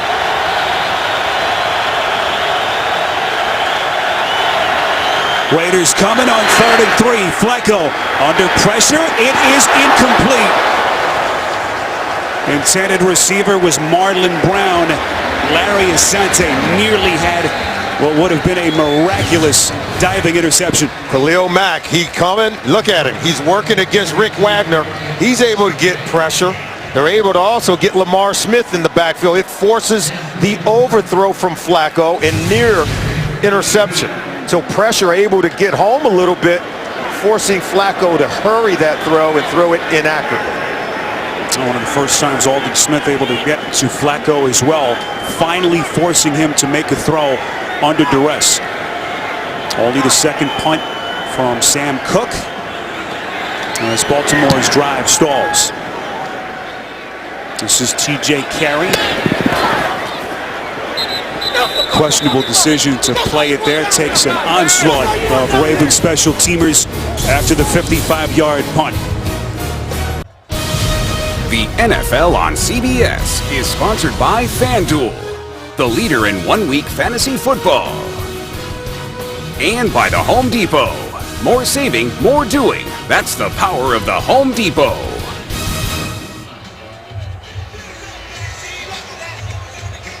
Khalil Mack being worked on a right leg on the Raiders sideline. We talked about what a nice job Baltimore have been doing with their pass protection. First time that the Raiders defense have been able to generate any kind of rush in this game. Latavius Murray, the lone setback for Oakland, 1st and 10 from just outside the 15. Carr all day to throw. Takes a chance down the far side. Incomplete. And a late marker comes in. Amari Cooper, the intended receiver.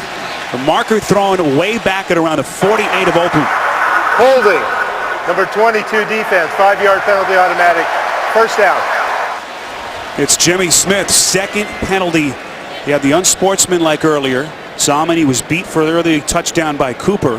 And a huge one right there. Yeah, and they got him for holding. It appeared that he was working against Amari Cooper on that play as Carr's cutting it loose. Last year he had the lowest per attempt average of any of the quarterbacks in the National Football League, and today in the second game of the 2015 season we've seen him go deep and trying to drive the ball down the field. Only a 5-yard penalty, so the market just outside the 20.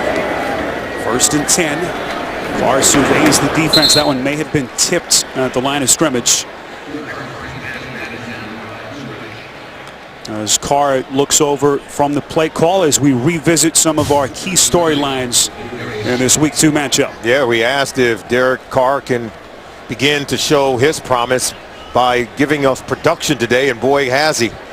Over 200 yards passing in the first half alone. And Justin Forsett still off to a slow start, even though he's averaging 5.1 yards per carry. He just needs more opportunities. Zadarius Smith, Baltimore's rookie linebacker, the 4th-round pick who was inactive last week, on the field on 2nd and 10. Murray picking up some hard-fought yardage. Some extra pushing. That's Lee Smith, the free agent acquisition who came over from Buffalo. With some pushing and shoving against Upshaw as they continue to work right in that groin area, Solomon, of Mack. Yeah, he's got to be able to generate pass rush. Aldon Smith has to be able to generate pass rush as well. We saw him nearly get home to Flacco on that last attempt, forcing the overthrow. Derek Carr, if you've just joined us, 19 for 29 with 238 yards. He's got Tywan Jones split out at the top of your screen here on 3rd and 4. Carr looking left, over the middle, caught. First down, Oakland. Andre Holmes, 8 yards as Oakland moves the chains. Andre Holmes is looking really good today. He's really challenging and competing, coming out, making some plays. And you love Derek Carr. He's got the arm talent. I think we saw that 1 year ago. And now I think all the tools you need from the neck up in terms of awareness with the blitz protection, reading coverages. You saw him rip through his progression there and come around and find Andre Holmes to be able to pick up the first down. Holmes had that critical 21-yard catch to set up a score in the first half. Look at Murray making a miss. Still going. Murray taking on the entire Ravens defense, it seemed like. 5 very tough fought yards. Tackled finally by Darryl Smith. Oh, this is what you love about Latavius Murray. He's big, 6'3", 225, but he's got cat-like quickness in short space area. And he can make you miss in the phone booth, and you saw it there. And that's unusual for a man his size. But I love the determination to turn it into a positive play because they appear to have had him stopped in the backfield. Murray last week, 44 yards on the ground. So far, 11 rushes today, 52 yards on the touchdown. 2nd and 5. There's Murray trying to find the edge. Crosses the 40 and close to the 42, tackled by Lawrence Guy. And now, Solomon, you have to wonder about this heat. Temperatures right around 90 degrees. And how these guys are able to fight through it as the second half winds down. Important for the Raiders to be able to stay on the field and use that heat to their advantage. Try to wear down the opponent. So far today, they haven't been so bad on 3rd down. 5 of 9, and now they're looking at another opportunity. And whenever you can run the ball as well to set up a 3rd short right now, it's a pretty good situation. Roy Helu, the 3rd down specialist on the field. 3rd and 3. That pass thrown behind Crabtree. What a catch. 1st down, Oakland. Strong hands from Michael Crabtree, because watch 24, Kyle Arrington. He's got his hand in there. He's digging, and that ball is literally just off the turf when Crabtree makes the reception. Look at that, but yet he holds on to it. He's able to pull it into his body to secure the catch, even though Kyle Arrington was contesting all the way. Derek Carr told us that Crabtree has the best hands that he's ever seen. And Crabtree putting him on display on that catch in traffic. 1st and 10, Carr from the gun. Quick strike, it's deflected. It looked like it was Mosley. Solomon who got a hand on it. We talk about side adjusting there. I think Amari Cooper could have done a better job of reading the coverage sooner and settling into that area. That's what Carr was expecting from him, but they're a young tandem. It's the 1st year for Cooper, and still you could tell not batting 1,000 in that area, but we've seen him convert plenty enough because Cooper already has 100 yards receiving in the game. 68 of those yards coming on the early touchdown catch against Jimmy Smith. 2nd and 10. Fake the draw, everyone fooled. Carr is going to run for the 1st down and more. Inside the 30 and runs out of bounds. Boy, he learned the hard way last week not to be too physical with the defense. Just runs out, picks up 24 yards. Watch number 50, Albert McClellan, the linebacker, in man on the line of scrimmage. And there you see Ladarius Webb. See, he pulls it, and he's able to get outside. From there, it's just all speed. Last week, he tried to stiff arm a defender and ended up hurting his hand. He says, I got to be smarter, just run out of bounds. You can tell he learned his lesson, lived to fight another day. Quick snap, 1st and 10. Carr all day to throw. End zone, it is caught. Crabtree, touchdown. There is a marker thrown back at the 13-yard line. If it stands, it's a 29-yard touchdown catch. Holding, number 21 defense. Penalties decline. Result of the play is a touchdown. Michael Crabtree. And Carr Solomon had all day to carve him up. And the secondary coverage, look, he'll just get out of position because they'll roll out here, but then watch Crabtree just outrun the defense. And Derek Carr has the arm strength to sling it clear back to the other side of the field.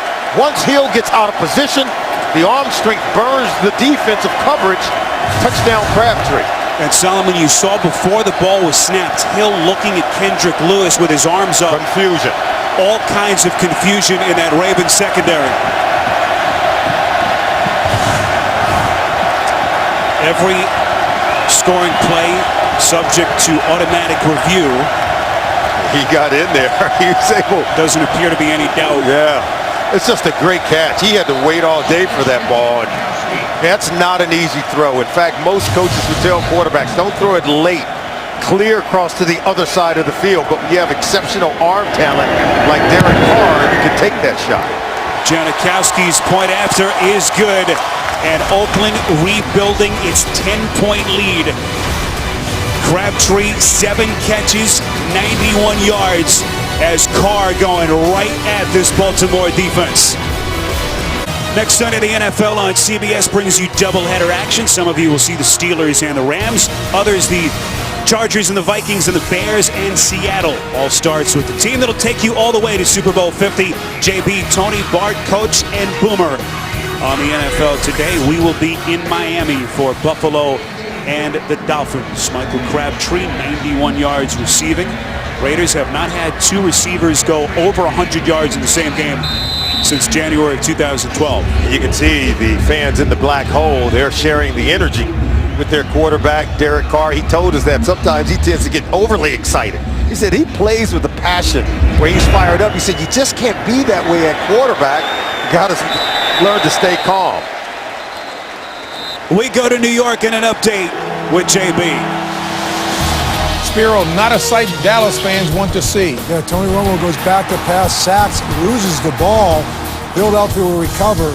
But the seriousness is right here as you see Tony Romo holding his left shoulder. He came out of the game, replaced by Brandon Whedon. The extent of the injury yet to be determined. Back to Spiro, Solomon, and Scott. How about this, JB? No DeMarco Murray, no Dez Bryant, now no Tony Romo playing for Dallas. Got the news earlier that absence of Dez Bryant may be longer than they initially thought. Quick strike, crossing route over the middle, and now Flacco looking at Smith almost exclusively. Solomon with the other receivers so inexperienced and unproven. First down catch. Yeah, DJ Hayden in coverage, and if Charles Woodson doesn't make this tackle, Steve Smith Sr. is going to run a long way for a touchdown. Excellent tackle by the veteran safety. Steve Smith putting together an incredible day. DJ Hayden is the injured Raider. Smith now 8 catches, 132 yards. Let's go downstairs to Scott. Well, guys, Khalil Mack has not been back into this game yet. Now, he's been on the sideline when Oakland was on offense, and he's been getting treatment on his right leg. The trainer was taking an elbow and working on his right groin and hip flexor, and then he walked down to the bench, and he's been continuing to stretch it. But what I can tell you is that while the Raiders are not reporting an injury currently to Khalil Mack, he is still standing on the sideline, helmet on. Looks like he's ready to go back into the game, but again, he's been working hard on that right groin and hip flexor. All right, Scott, thanks. So we'll keep an eye on Mack, the young second-year defensive stud, and now more injury concerns with Hayden Solomon, who's been impressive in this game, helped to the sideline. Hot, humid day. Cramps begin to set in late in ball games as we approach the fourth quarter. You have to wonder what Hayden is dealing with, and same with Khalil Mack, because they're going in and out of the game. It appears to be something similar to cramps. Don't want to guess at it, but when you have those cramps, it'll lock up on you. You have to get a massage. First and 10, Flacco. Far-sided throw, it is caught. First down pass play, and again it's Smith. Solomon, they can't stop him. No, Nico Thorpe on the tackle. He picks up a dozen and another first down. We said they would work against these young corners today, and right now the 15-year veteran, he's feasting on guys like Hayden, Carey, Thorpe, third-year player out of Auburn. So they're young, they're inexperienced, and Steve Smith Sr. has plenty of experience. Mack on the field for Oakland, first and 10. Underneath throw from Flacco. That is Forsett out of the backfield, and now it looks like Justin Tuck is hurt. Tuck, the two-time Pro Bowler, two-time Super Bowl champion with the Giants. His second season in Oakland. What a set of experience and skills he's brought to this defense. And suddenly they're dropping like flies on that Oakland side. I like what Del Rio said, and he mentioned guys like Justin Tuck. He said, we bring in veterans here. We don't just bring them in because they were once good, and maybe they're not the same productive players they used to be. He said, but they're good guys for our locker room. They're good leaders, and they come to work every day doing all the right things, setting a great example for young players. And we walked into the Raiders building. Didn't you get a sense that the enthusiasm and the atmosphere was totally different than anything I had ever experienced? And Jack Del Rio said he had to convince guys to come here and join his coaching staff. He said, I had to share my vision with them. And it's the same with players like a Justin Tuck, who had been successful other places. You've got to convince them that you're going to do the right things. Second and 9. Mack again on the field for Oakland. Smith with another catch. Incredible day he's putting together. 7-yard catch that time. And Smith now 10 catches, approaching 150 yards. And look at Khalil Mack. trying to come in, trying to get pressure on Flacco, but not before Flacco whips this ball over to the sideline. Steve Smith Sr. You said 10 catches, 150 yards, and he's looking for more, Spiro. Could be the final play of the quarter, 3rd and 4. Flacco. That pass incomplete. Marker comes in very close to the intended receiver, Smith. And it looks like this one against that Oakland defense. Illegal contact. Number 39. Defense, 5-yard penalty, automatic. First down. That's Keith McGill, the backup cornerback. Now remember, they teach top-down defense. So look, hand on them. Still right about that 5-yard area, then hand comes off. And then it was actually Steve Smith Sr. who gave the last shove. I think he was in excellent position to have his hands on the receiver, but then I thought as they left that 5-yard area, I thought McGill took his hands off the receiver. Justin Tuck back on the field. This is 1st and 10. Taliaferro out of the backfield, brought down right after the catch. Lofton on the stop, just short of the Oakland 40. I'm going to go back to that coverage by McGill because we're going to the break right now, but I think you've got to be able to let him play, Spiro. This thing has gotten awfully physical, hasn't it? That's the end of the 3rd quarter. Oakland in front of the Ravens as we head to the 4th. We'll return Oakland after this and a word from your local station. You're watching the NFL on CBS, home of Super Bowl 50. Back with you in Oakland. Start of the 4th quarter. The Raiders in front of the Ravens by 10. The quarterback efficiency, Solomon, so impressive. Yeah, they're lighting it up. Neither quarterback has rarely been touched.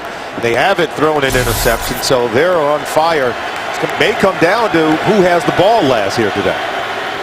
Taliaferro, again, who was inactive last week. The lone setback. Flacco just had to get rid of it, and a late marker comes in.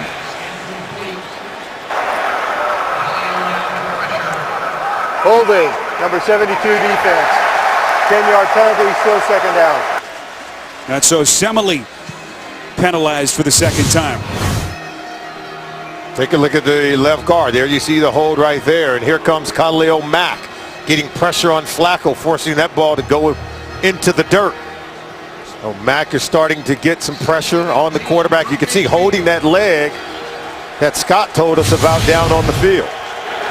Saw the trainers working on that right groin area, but Mack's going to quit his way through on 2nd and 18 and stay on the field.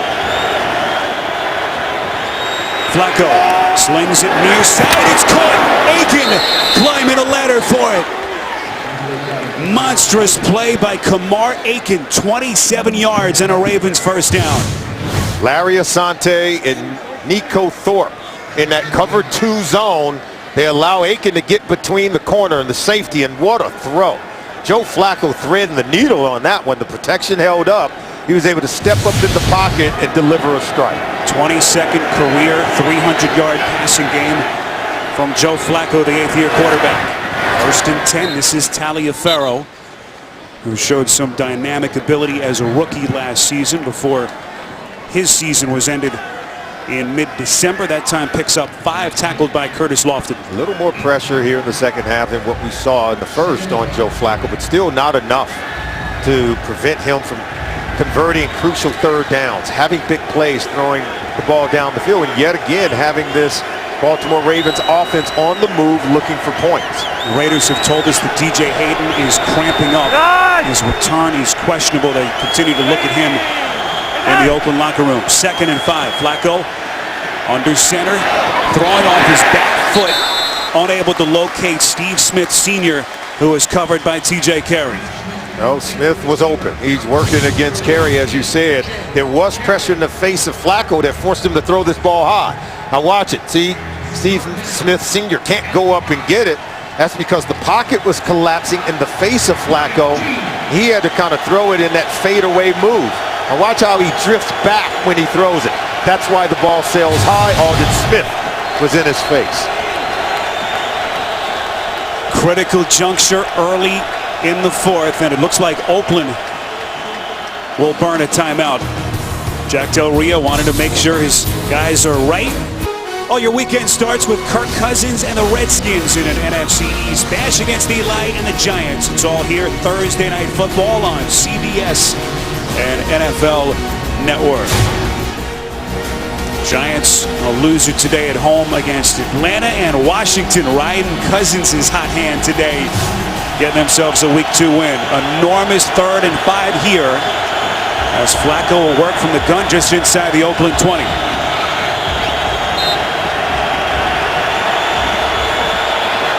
Raiders come in on the blitz. Flacco puts some touch on it. Incomplete. Off the hands of Marlon Brown. Nico Thorpe, who has played some tight coverage, Solomon, today, was there for Oakland. Yeah, Thorpe just hung in there because Flacco had to float that one a little bit. The ball kind of hung in the air and allowed Thorpe to close in on it. He stayed in the hip pocket of Brown, but credit the pressure in the face of Flacco where he had to kind of float it and allow his intended receiver to run under it. Solomon, we should point out, Crockett Gilmore, Baltimore's tight end, who was so huge in the first half, no catches since halftime. They're doubling him at the line of scrimmage, banging him on every single play. Justin Tucker is hit from 22 and 21. This one good from 37. The Ravens inching a little bit closer. You're watching the NFL on CBS.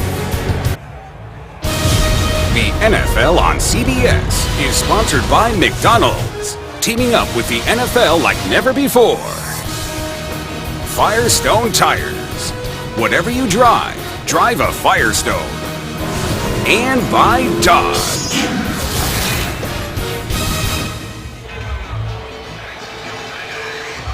Well, two teams that entered the day in search of their first win of the young season. Baltimore, a loser in Denver last Sunday, staying on the East Coast, headquartered in San Jose this week. And the Raiders blown out here at home by the Bengals, and Marvin Lewis right now trying to hold the Ravens off, up 7 early in the 4th. Solomon, we mentioned Crockett Gilmore, the big first half that he had. What has been Oakland's adjustment since then? Yeah, we said they would have to adjust at halftime. Here he is right here, but watch how they just come and just jam him at the line of scrimmage.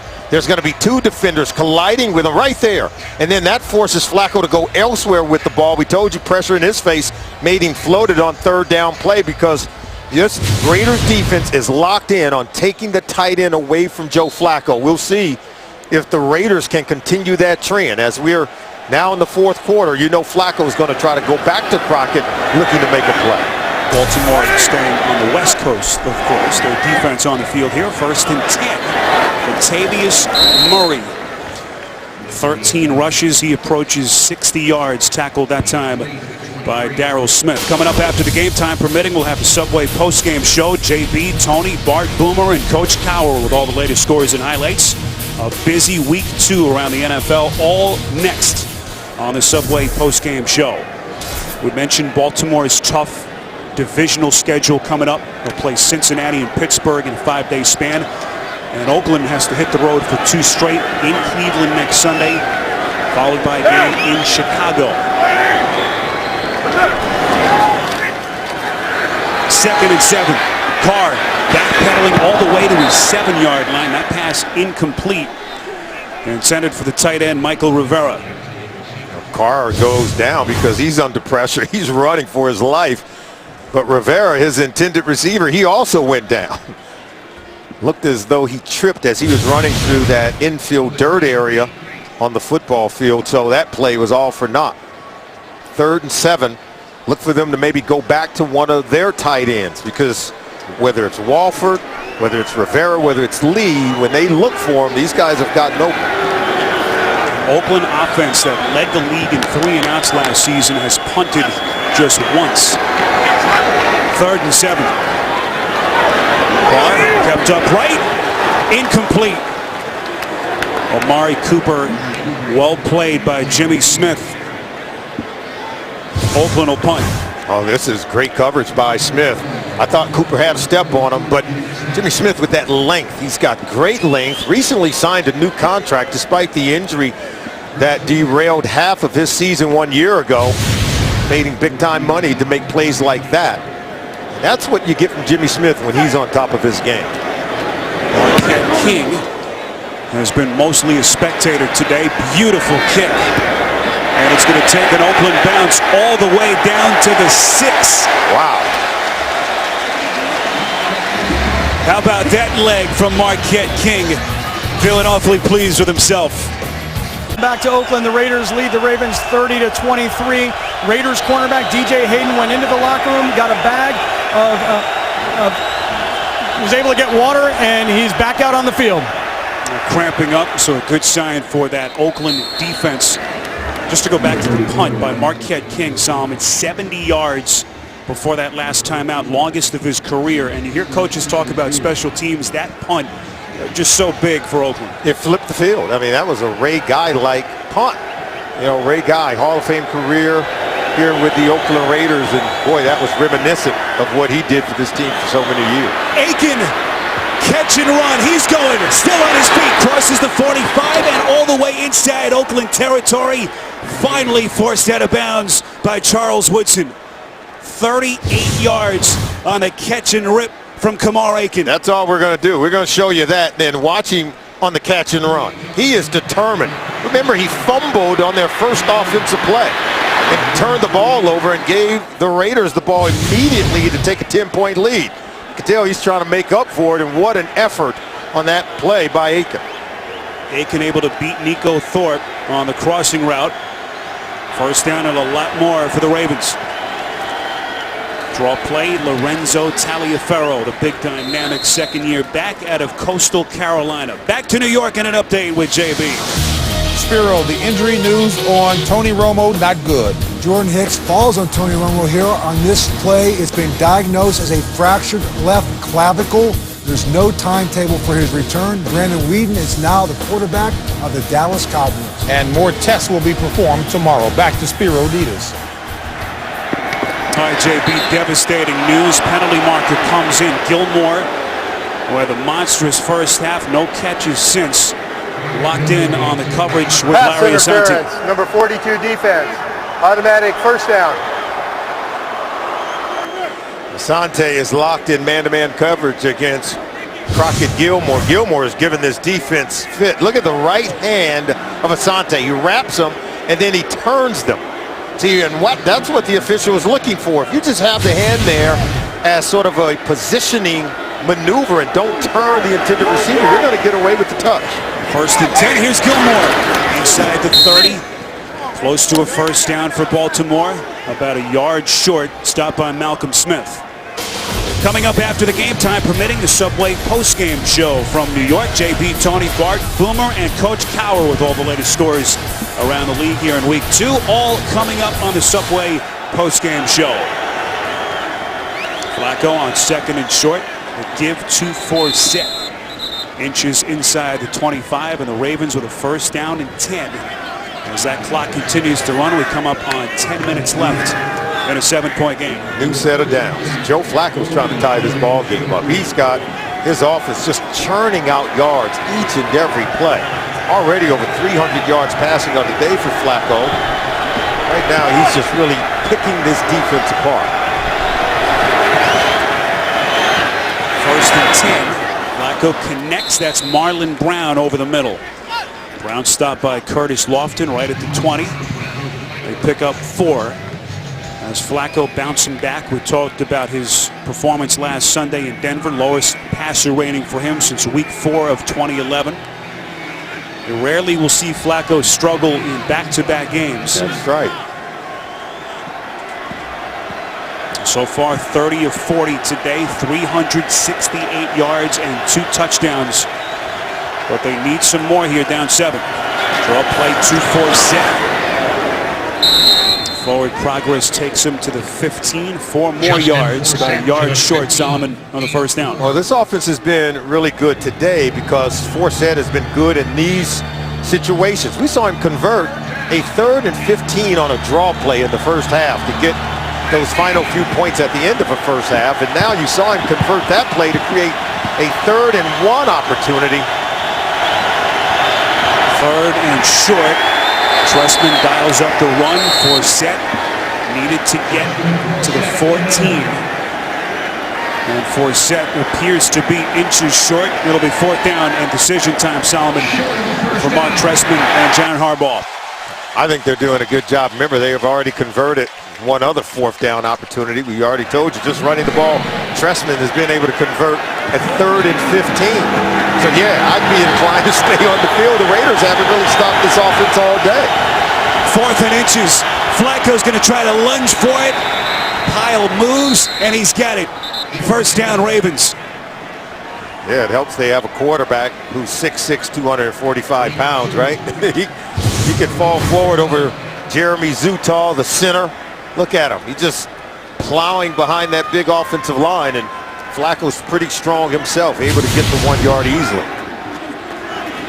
114th consecutive start, 3rd longest active streak in the NFL.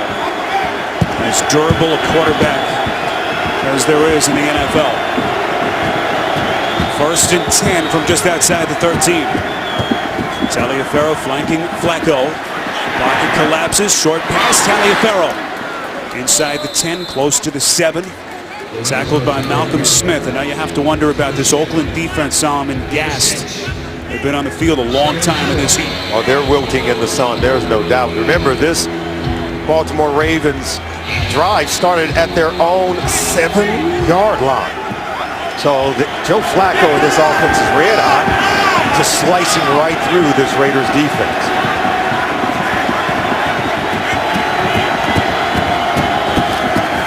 Second and 4, draw play. Taliaferro downhill, and he's into the end zone. And the Ravens on the verge of tying this game at 30. 7-yard touchdown run from Taliaferro.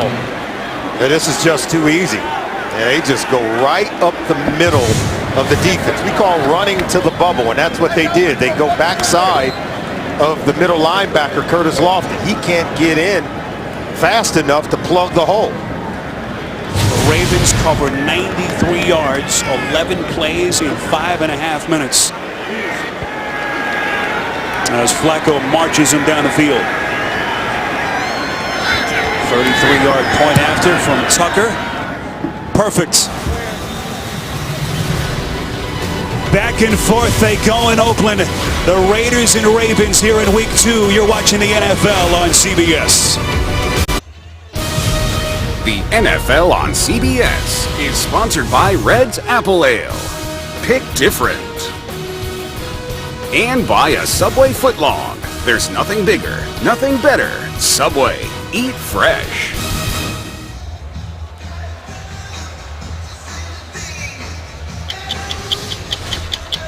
For those of you expecting to see 60 Minutes, you're watching the NFL on CBS, and the Ravens taking on Oakland. Alongside Solomon Wilcott, Scott Kaplan, I'm Spiro Dedes, all tied at 30. 60 Minutes will be seen in its entirety immediately following this game, except on the West Coast where it will be seen in its regularly scheduled time. It has been a shootout here in Oakland, tied at 30, 7:03 to play, and as if we needed any reminder what a crazy league the NFL is. Questions about Baltimore and their offense, Solomon, with Joe Flacco after their loss last week.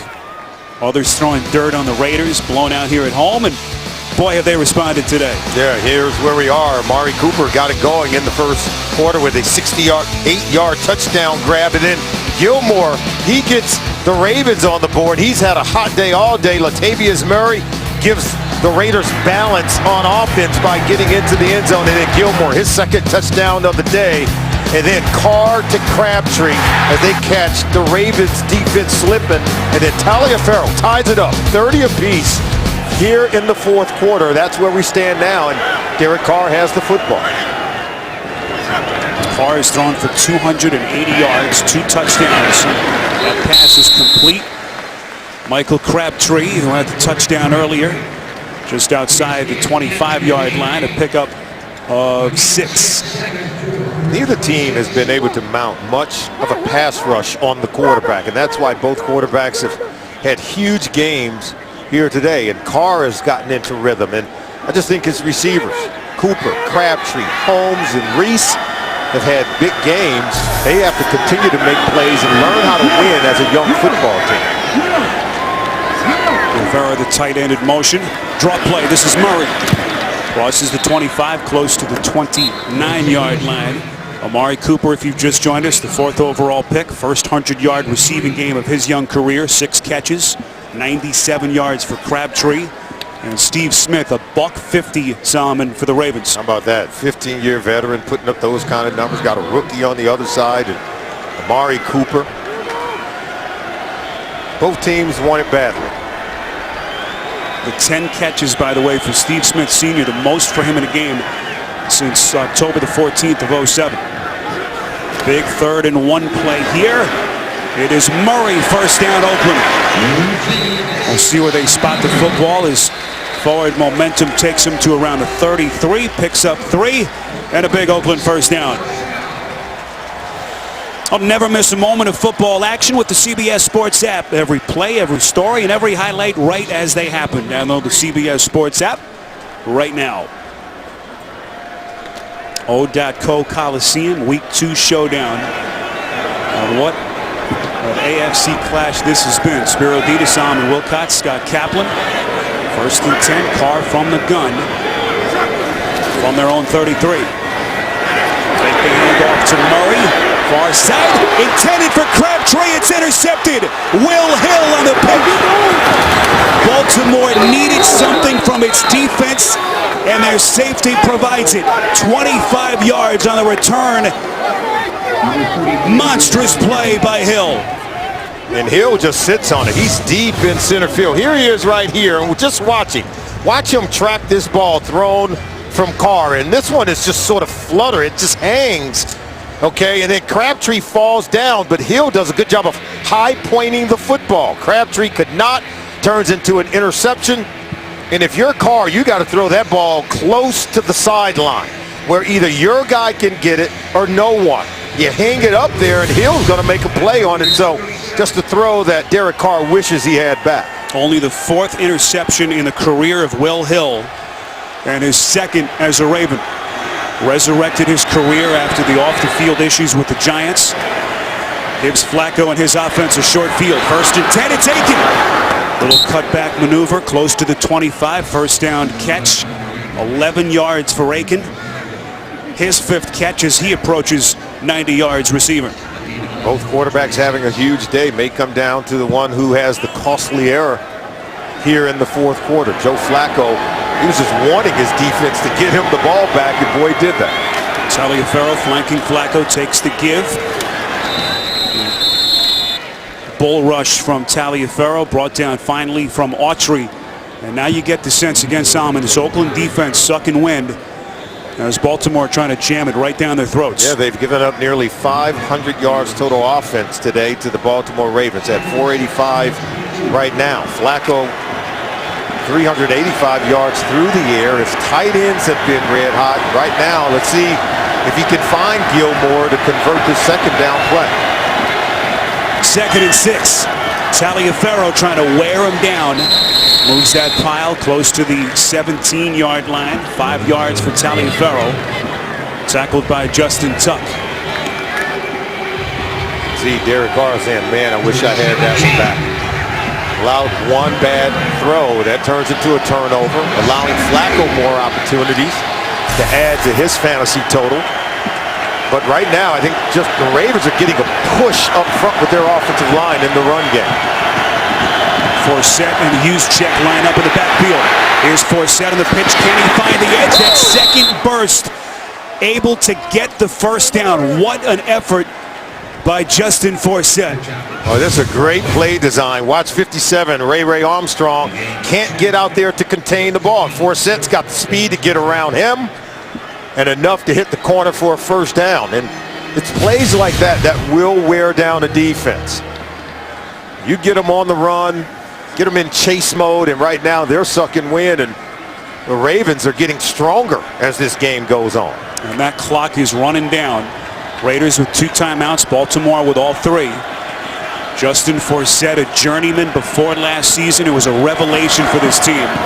Sets up a 1st and 10. Forsett able to make the first guy miss inside the 15. I was just going to ask you, Solomon, if you call a timeout, and Jack Del Rio will take it here as they will have 1 left and the 2-minute warning with 2:25 remaining.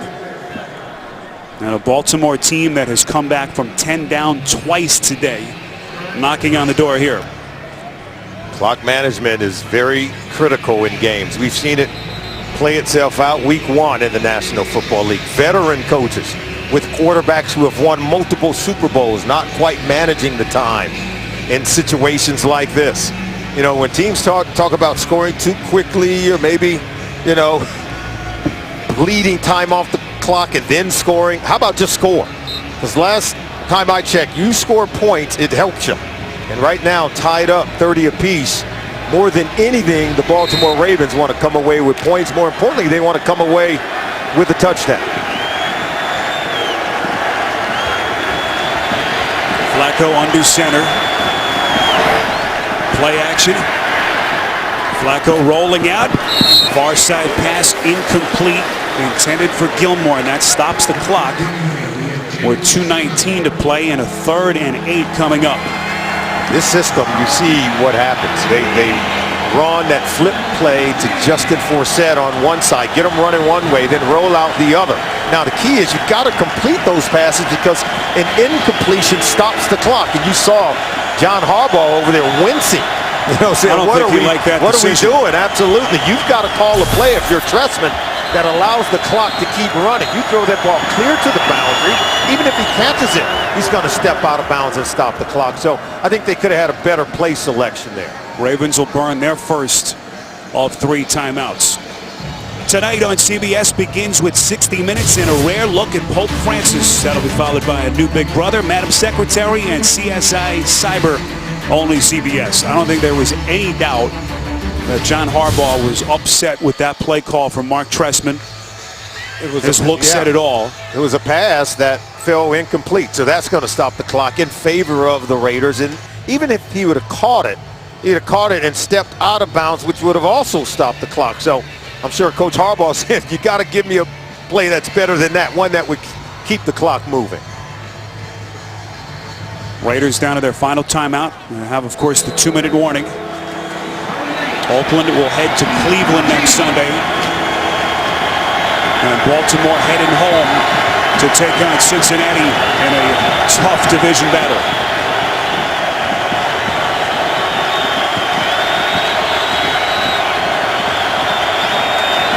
Third and 8. Flacco going end zone. He's got Steve Smith wide open. Incomplete. Flacco too hard and too high. He had Steve Smith Sr. wide open. And watch him throw him right out of bounds. There's the catch. He's trying to stay in. 1 down. Does he get the second one down? No, he does not. Out of bounds. It was there to be had. He had beaten DJ Hayton for the play. You see he was open. And Harbaugh's like, are you kidding me? Here's Justin Tucker. He's been good today from 22, 21, and 37. Most accurate kicker in NFL history, and he's perfect yet again. First lead for the Baltimore Ravens as a penalty marker is in late. 2:10 to play, 4th quarter. Raiders will have 1 timeout and the 2-minute warning. Our referee, if you've just joined us, is Pete Morelli. After the kick, personal foul, unnecessary roughness, number 89 of the defense. Field goal is good. 15-yard penalty will be enforced on the kickoff. That was Amari Cooper on the penalty. So they'll tack that on the kickoff to come, and now the tables are reversed. Derek Carr and Oakland will have to come from behind here as they try to find some late game magic. Well, let's show you how he got open. This is DJ Hayton. It's just going to be a pick play, and then watch Brown here. He's going to pick him, and Smith is going to come wide open. This is one that you've got to be able to complete. Flacco's got time, but see how he just lofts the ball up and doesn't keep him in the field of play. Got to keep him in the field of play, give him a chance to stay in bounds as he makes the catch.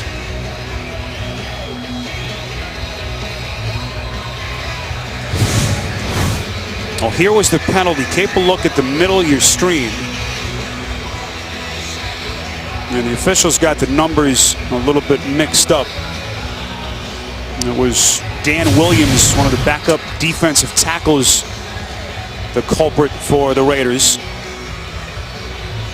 Solomon, what about for Oakland now? Carr has been so good, so economical, but now you need him to go and win a football game. Yeah, he only has one timeout, so that means you're going to get some out-breaking routes to be able to catch it, step out of bounds. Still plenty of time right here, okay, by virtue of where the Ravens are kicking off. You can bet this one's going to go out the back of the end zone and not lose any time here. So you've got the 2-minute warning. You've got one timeout in your back pocket, so you can be patient about what you want to do as a play caller. Oakland was in front 30-20 at the 2:12 mark of the third quarter. Since that point, they've been outscored 13-0. As Derek Carr waits for his turn on that Raiders sideline, Tucker booms it through the end zone. And here comes the Raiders' second-year quarterback out of Fresno State. Of course, Sebastian Janikowski's got that big leg. He's been known to bang it through from a long way away. And Salmon, you have to think that his leg, even though he's not the same kicker he was earlier in his career, affects the play calling here for Oakland. Oh, he's a weapon. Now this is where they're at their 20-yard line. Remember, I like the short rhythm passing from Carr, getting the ball into the hands of his receiver, especially Amari Cooper, who can create yards after the catch. They start from the 20, 1st and 10. Carr, quick throw, Murray breaks a tackle, crosses the 30, first down Oakland. And that'll take us to the 2-minute warning. They pick up a dozen. Oakland down 3. You're watching the NFL on CBS. Tonight on CBS begins with 60 Minutes and a rare look at Pope Francis. That'll be followed by a new Big Brother, Madam Secretary, and CSI Cyber. Only CBS. Spiro Ditas, Solomon Wilcott, Scott Kaplan. You see the Ravens, 13 unanswered points, their first lead of the day. And now all eyes on Derek Carr and this Oakland offense. 1st and 10, just outside their own 30. Carr swings it near side, incomplete. Intended receiver was Michael Crabtree. Oakland with one timeout left. It'll be 2nd and 10. Yeah, they're blitzing right now. Dean Pease is dialing up the exotic blitzes. No one had their hand in the dirt, showing that they were going to be a pass rusher. It was a number of different people who I think served as potential pass rushers. It confused the protection, forced the early throw from Carr. Latavius Murray will flank Carr in the backfield. Again, Oakland, one timeout left. $1:55 to play. Carr, one game-winning drive in his 1+ seasons in the NFL. 2nd and 10. Ravens coming to the blitz. Carr hit on the throw. Completes. Over the middle to Rivera, just shy of the 40. 7 yards. It'll be 3rd down coming up. They showed like it was an overload left, but the pressure came from the right, and that's why they got the free runner to get the hit on Carr. Dean Pease doing everything they can to get pressure on the young quarterback. 3rd and 3. Little screen pass. Murray. 1st down, Oakland. Will Hill, who had that last interception on the tackle, 7 yards and a 1st down. Clock is ticking. They're in no huddle situation. They've got to pick up the tempo. Minute 13 left. Rivera on another catch. That stops the clock. Penalty marker thrown behind the line of Personal scrimmage. foul, roughing the passer, number 97, defense, 15 yards, automatic 1st down. That's Timmy Jernigan in what is an awfully huge penalty. Coaches say there are more games that are lost than that are won. This is how you lose the game for your football team if you're Timmy Jernigan. Because you got to make the opponent earn everything they're going to get. You can't just give it to them. You just hand it the Raiders 15 yards and put them within field goal range and even close now to scoring a touchdown. Well within the range of Sebastian Janikowski, who owns the 2nd longest field goal in NFL history. That 63-yarder back in 2011. 1st and 10. Oakland again still has that one timeout in their back pocket. And another flag thrown. Raiders can't help themselves. False start. number 77 offense, 5-yard penalty. Still first down. Second time that Austin Howard has been penalized. 16 Oakland penalties totaling 106 yards in this game. You know, in critical times like this, coaches say don't think plays, think players. You know, think about the matchup advantage you can get with an Amari Cooper or one of your talented tight ends or the fullback, Marcel Reese. Latavius Murray split out bottom of your screen, 1st and 15. This is Cooper, the rookie, inside the 35, jukes ahead to the 32, maybe the 31. 8 yards, nifty catch and run from Amari Cooper. I don't think you burn a timeout here, but you certainly need to pick up the pace and get the ball snapped.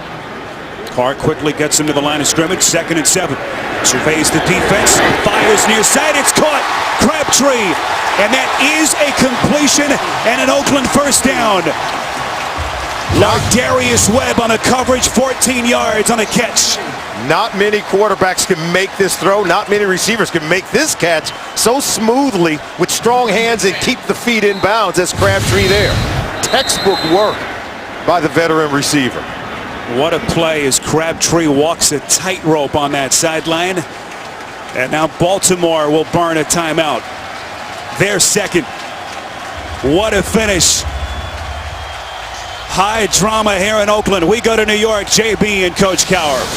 The good foot of a red fox. Yes, Jason Myers, the rookie from Marist College, kicks a 28-yard field goal with 40 seconds left. The Jacksonville defense holds on, and the Jacksonville Jaguars beat Miami 23-20. Solomon probably knew that the nickname was Red Foxes. Back to Spiro and Solomon and Scott.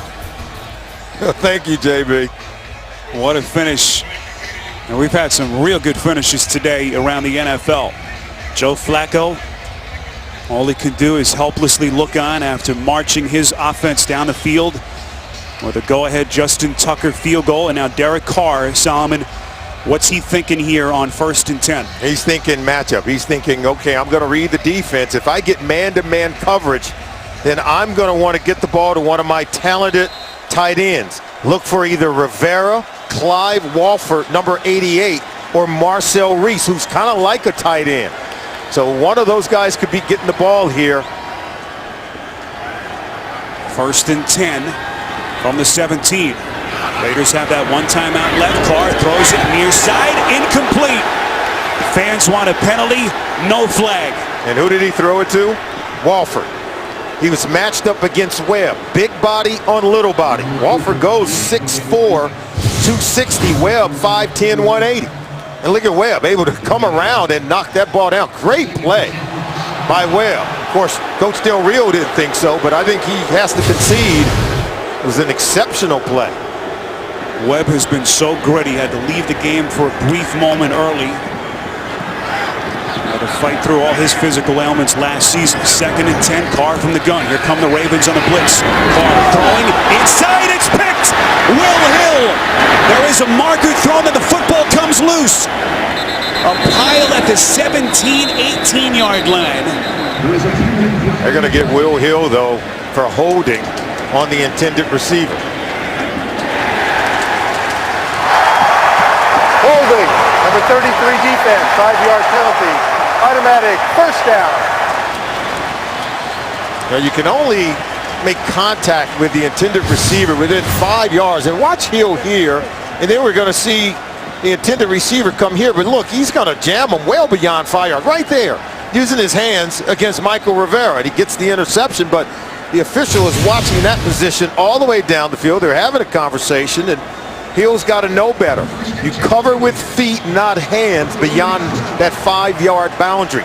You have to get positioning and be able to read the eyes of the quarterback and break sooner on the play. And now plenty of time for Derek Carr and this offense to take some shots into the end zone. They still have a timeout in their back pocket. Carr today, career high, 339 yards passing. A young man who avoided those critical mistakes as a rookie last season. Where does he go here on 1st and 10? Carr from the gun, over the middle. It is caught for the Oakland touchdown. Seth Roberts.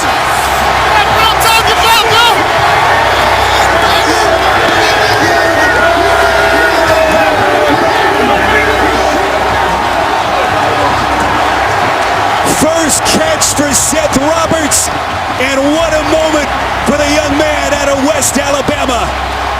Just a well-designed play that gets Seth Roberts right in the middle of the field. Look, they split the defense. Number 51, the linebacker, Darryl Smith, he goes too far to the right, and they don't seal it off on the backside, so they're able to split the defense. Perfect route for the perfect coverage to find an opening into the end zone. Janikowski for the point after. Derek Carr marches Oakland 9 plays, 80 yards, and Seth Roberts introducing himself to the NFL with what is at the moment the game-winning touchdown catch.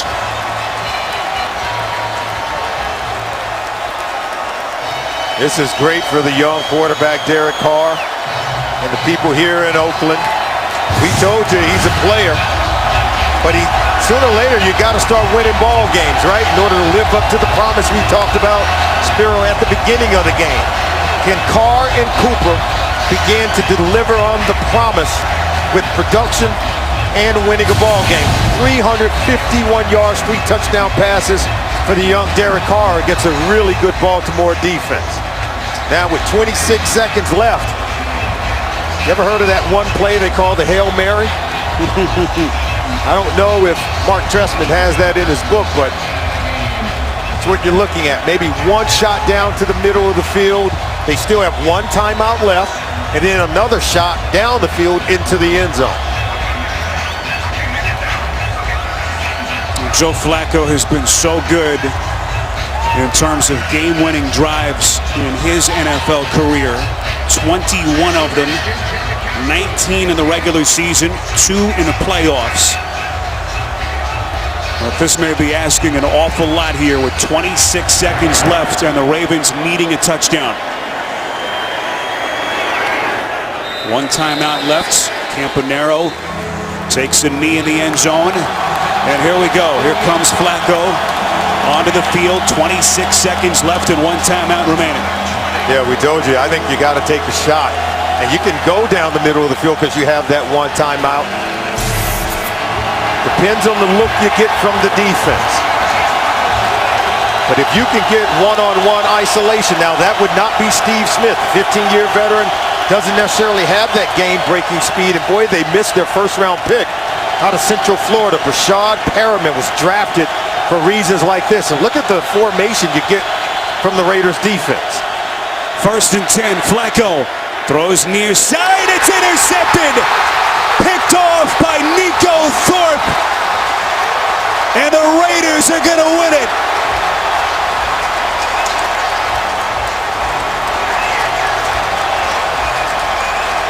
This defensive formation was set up to take away anything deep down the field. And you've got 3 very deep defenders. And there's no way you're going to get the ball around these guys right here. And so the guys in the underneath coverage are going to force you to throw it deep so that these guys on the back end can do this, pick it off. Nico Thorpe was underneath, but he kept streaking and hustling, stealing the ball away from his own defender to come away with it and seal the game. First interception in the career of Nico Thorpe, and what a moment for him. A Raiders team that was embarrassed, as their head coach Jack Del Rio called it, humbled here at home. 7 days later, what a response as they knock off John Harbaugh and the Baltimore Ravens. 2nd career game-winning drive for Derek Carr. Career-high 351 yards passing, and the Raiders get their first win of the Jack Del Rio era here in Oakland.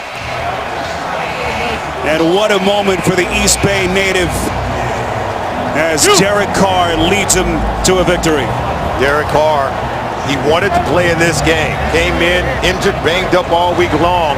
He was not going to miss this game for anything. And boy, did he come through for the Bay Area here today. Ravens 0-2 for the first time since John Harbaugh took over. Coming up on CBS 60 Minutes, a rare look at Pope Francis. That'll be followed by a new Big Brother, Madam Secretary, and CSI Cyber, only CBS. Now for Solomon Wilcott, Scott Kaplan, our entire crew, Spiro Dieter saying so long from Oakland.